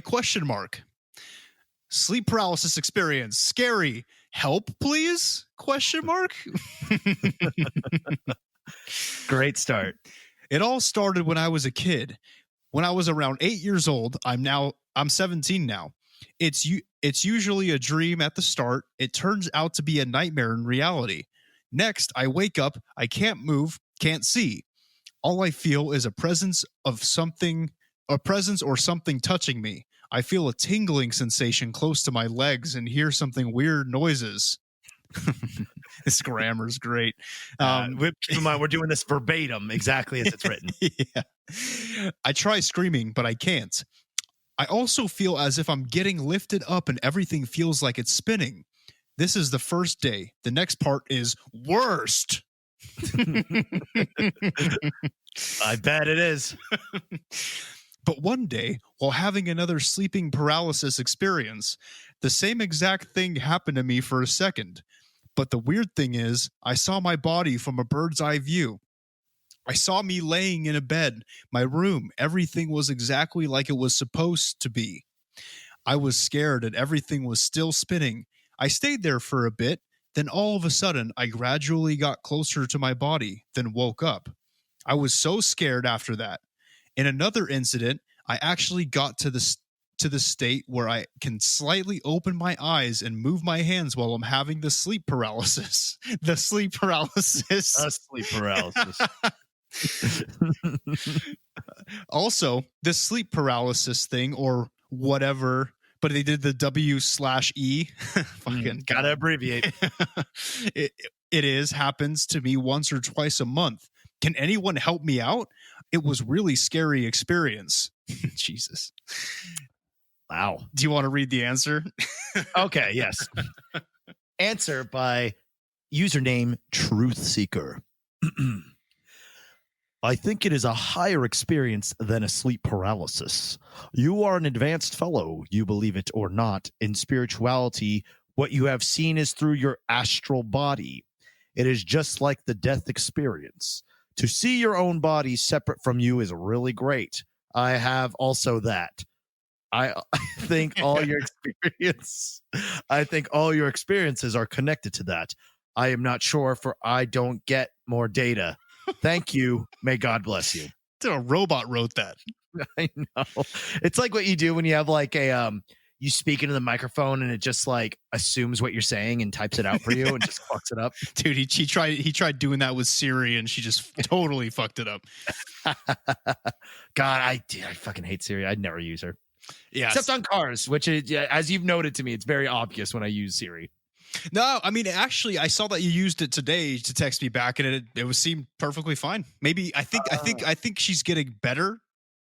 Yeah. You know? Well, remember iOS 14? It just updated, so yeah, it's getting better at the cost of now everything on my phone is slow. That's a good point. Yes. Fucking Apple. That's how they get you. True. Next one. Question by Egyptian Musk.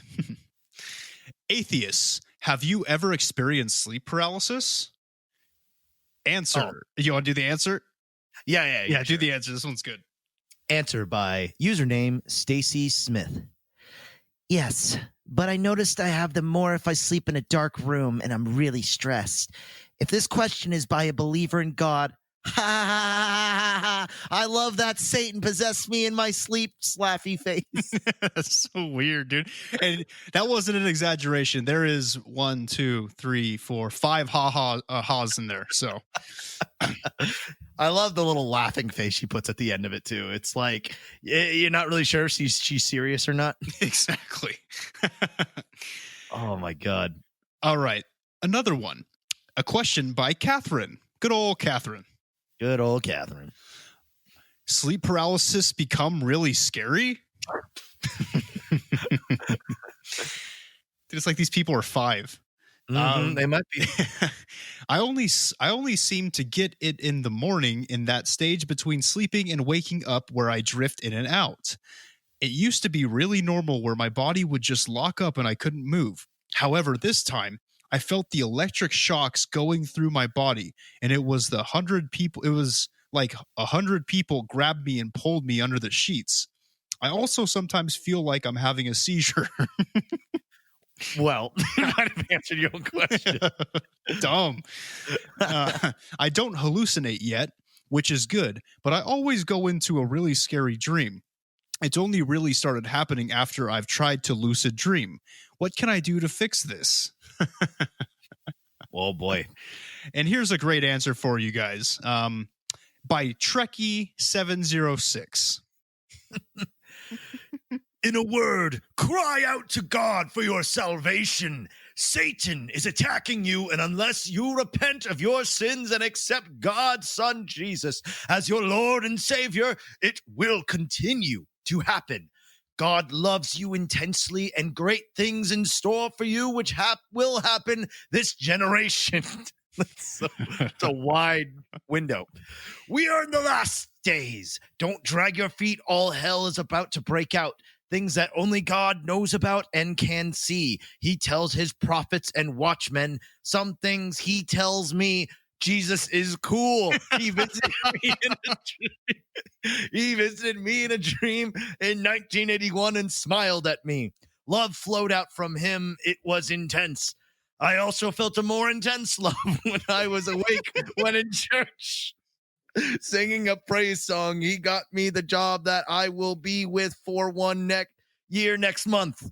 I'm making pretty decent money too.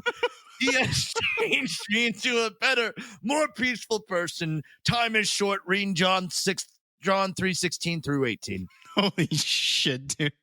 There's one dislike on that comment. I love how he has to drop that he's making good money. Like, good on him, man. Good on him. Jesus is cool.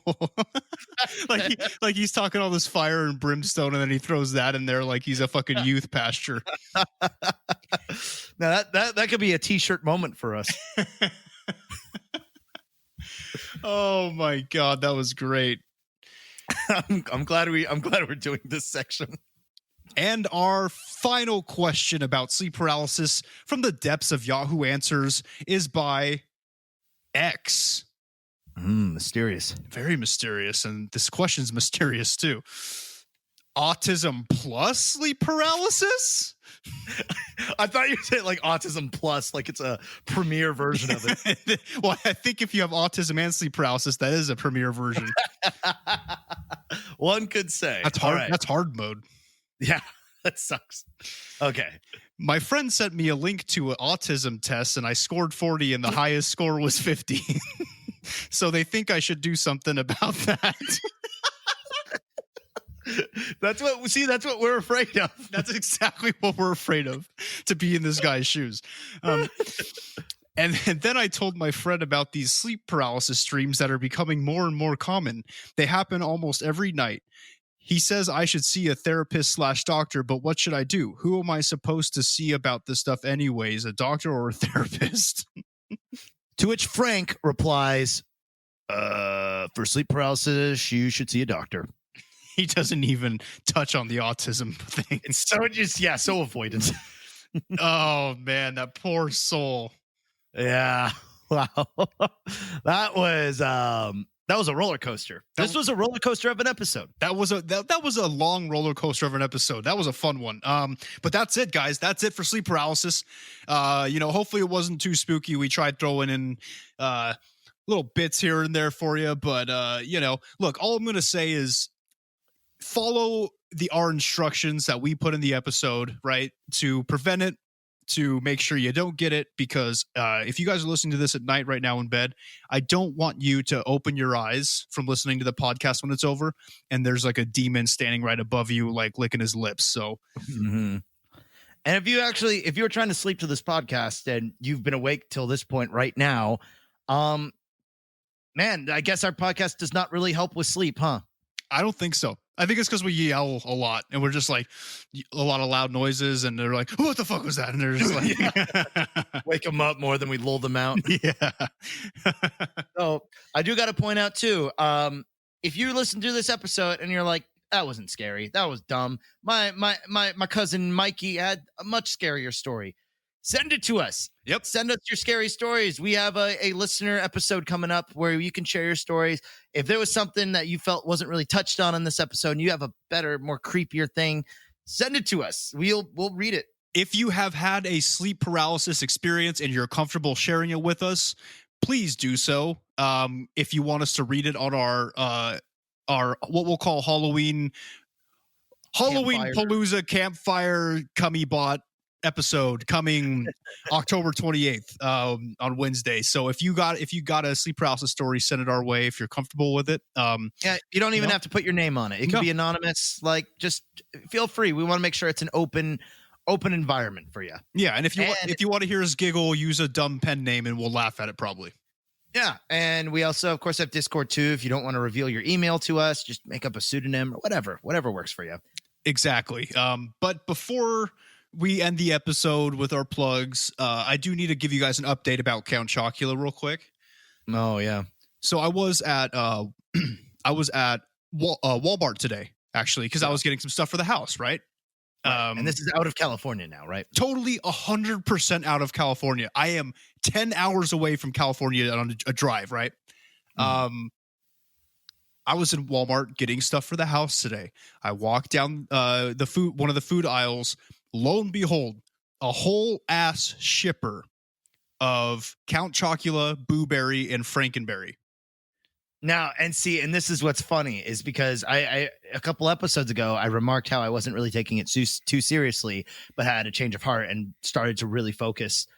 I haven't seen any of these boxes anywhere, and I'm looking for them. Like I was shopping with, I was going to the grocery store with my girlfriend, and I told her, you let me know if you see it, because I need to make sure to report back to Nick. And so I even have a additional witness with me to say that, like, no, we've been looking for it. We ain't seen shit. It's only you, man. It's freaking me out. Dude. I'm having people message us saying that they haven't seen it either. I have yet to have a person message us saying that they have seen it.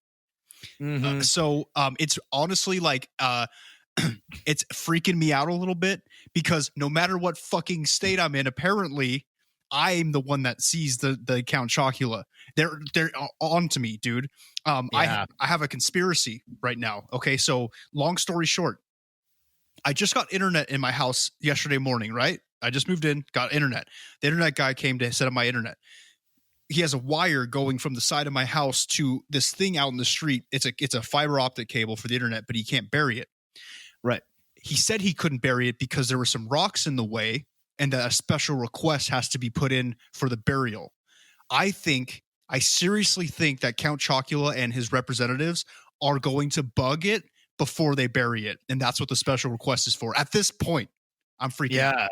Also, too, who knows? Do they mean bury the fiber optic wire or something else? Oh, shit. He didn't specify. Oh, my God. Am I next? Am I on the list? Don't fall asleep on your back, man, because Chocula himself may be paying you a visit in the form of sleep paralysis, because he seems like the type of guy that would do that. Oh, my God. I didn't even think about that, dude. I just thought they were going to bug my internet, but this could be a lot worse. Oh, shit. And they said it could happen within the next 2 weeks. Oh, shit. Who knows? This conversation may have just saved your life, man. Holy shit. Okay. So that's okay. Look, that's my update. I'm kind of freaking out. I need you guys to be vigilant. All of you, please report to me. At least one of you, let me know that you've seen Count Chocula in the stores, because so far, apparently, I'm the only fucking human on earth that has seen it, and it's freaking me out. Okay. Yep, I've seen it 0. So, yep. If you got proof, send it our way. We'd love to see and help to kind of connect all the dots in this mysterious case that's been plaguing us since we dipped our toes a little too deep into it. But that being said, thank you so much for listening to this very lot longer than usual episode, huh? It was a long one. It was a good one. I liked it. I like the subject matter. I like all the different possibilities. I'm very intrigued by sleep paralysis. So yeah, thank you for coming along on that roller coaster with us.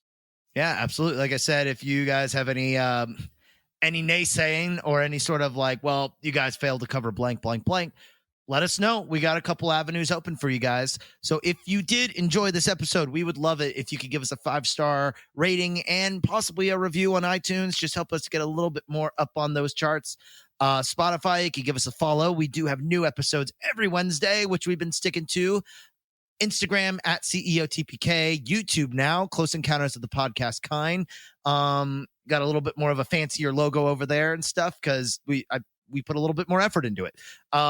Twitter's at CEOTPK1, Facebook, Close Encounters of the Podcast Kind. That's where we usually post our episode updates and sound bites and stuff. You can email us at CEOTPK1@gmail.com. Discord is discord.gg/b6, capital C, capital T, number 5, capital M, capital X. Turns out we can't edit our Facebook pin post because we spent money to advertise it, so we can't edit it anymore. So we will probably have to make a new one. Yep, that's the game plan. Yep. If you do feel the need to donate to us in any way, shape, or form, we do have a coffee, ko.fi.com/CEOTPK. Completely optional. Don't feel obligated to do so. It's just great that you made it this far in the episode to hear me even say that. Yeah, thank you guys for listening. I know I get more and more sentimental as the episodes go along, and I'm cutting that off right now. I'm gonna say not thank you. All right, for listening. Good. I don't know. Thank you for listening. We do we do appreciate you guys, honestly. Yeah, it's been fun talking to some of y'all who have been hopping in the Discord lately and posting stuff. That's always been really cool. As you know, Nick works full time. I am a freelancer, so we're kind of all over the place. So if it usually late at night, that's usually when I reply most, and early in the morning is usually when Nick replies. But yeah, no, it's cool. Yeah, we like talking to you guys. We like hearing your experiences. So thank you for reaching out. Honestly, that's why we do this.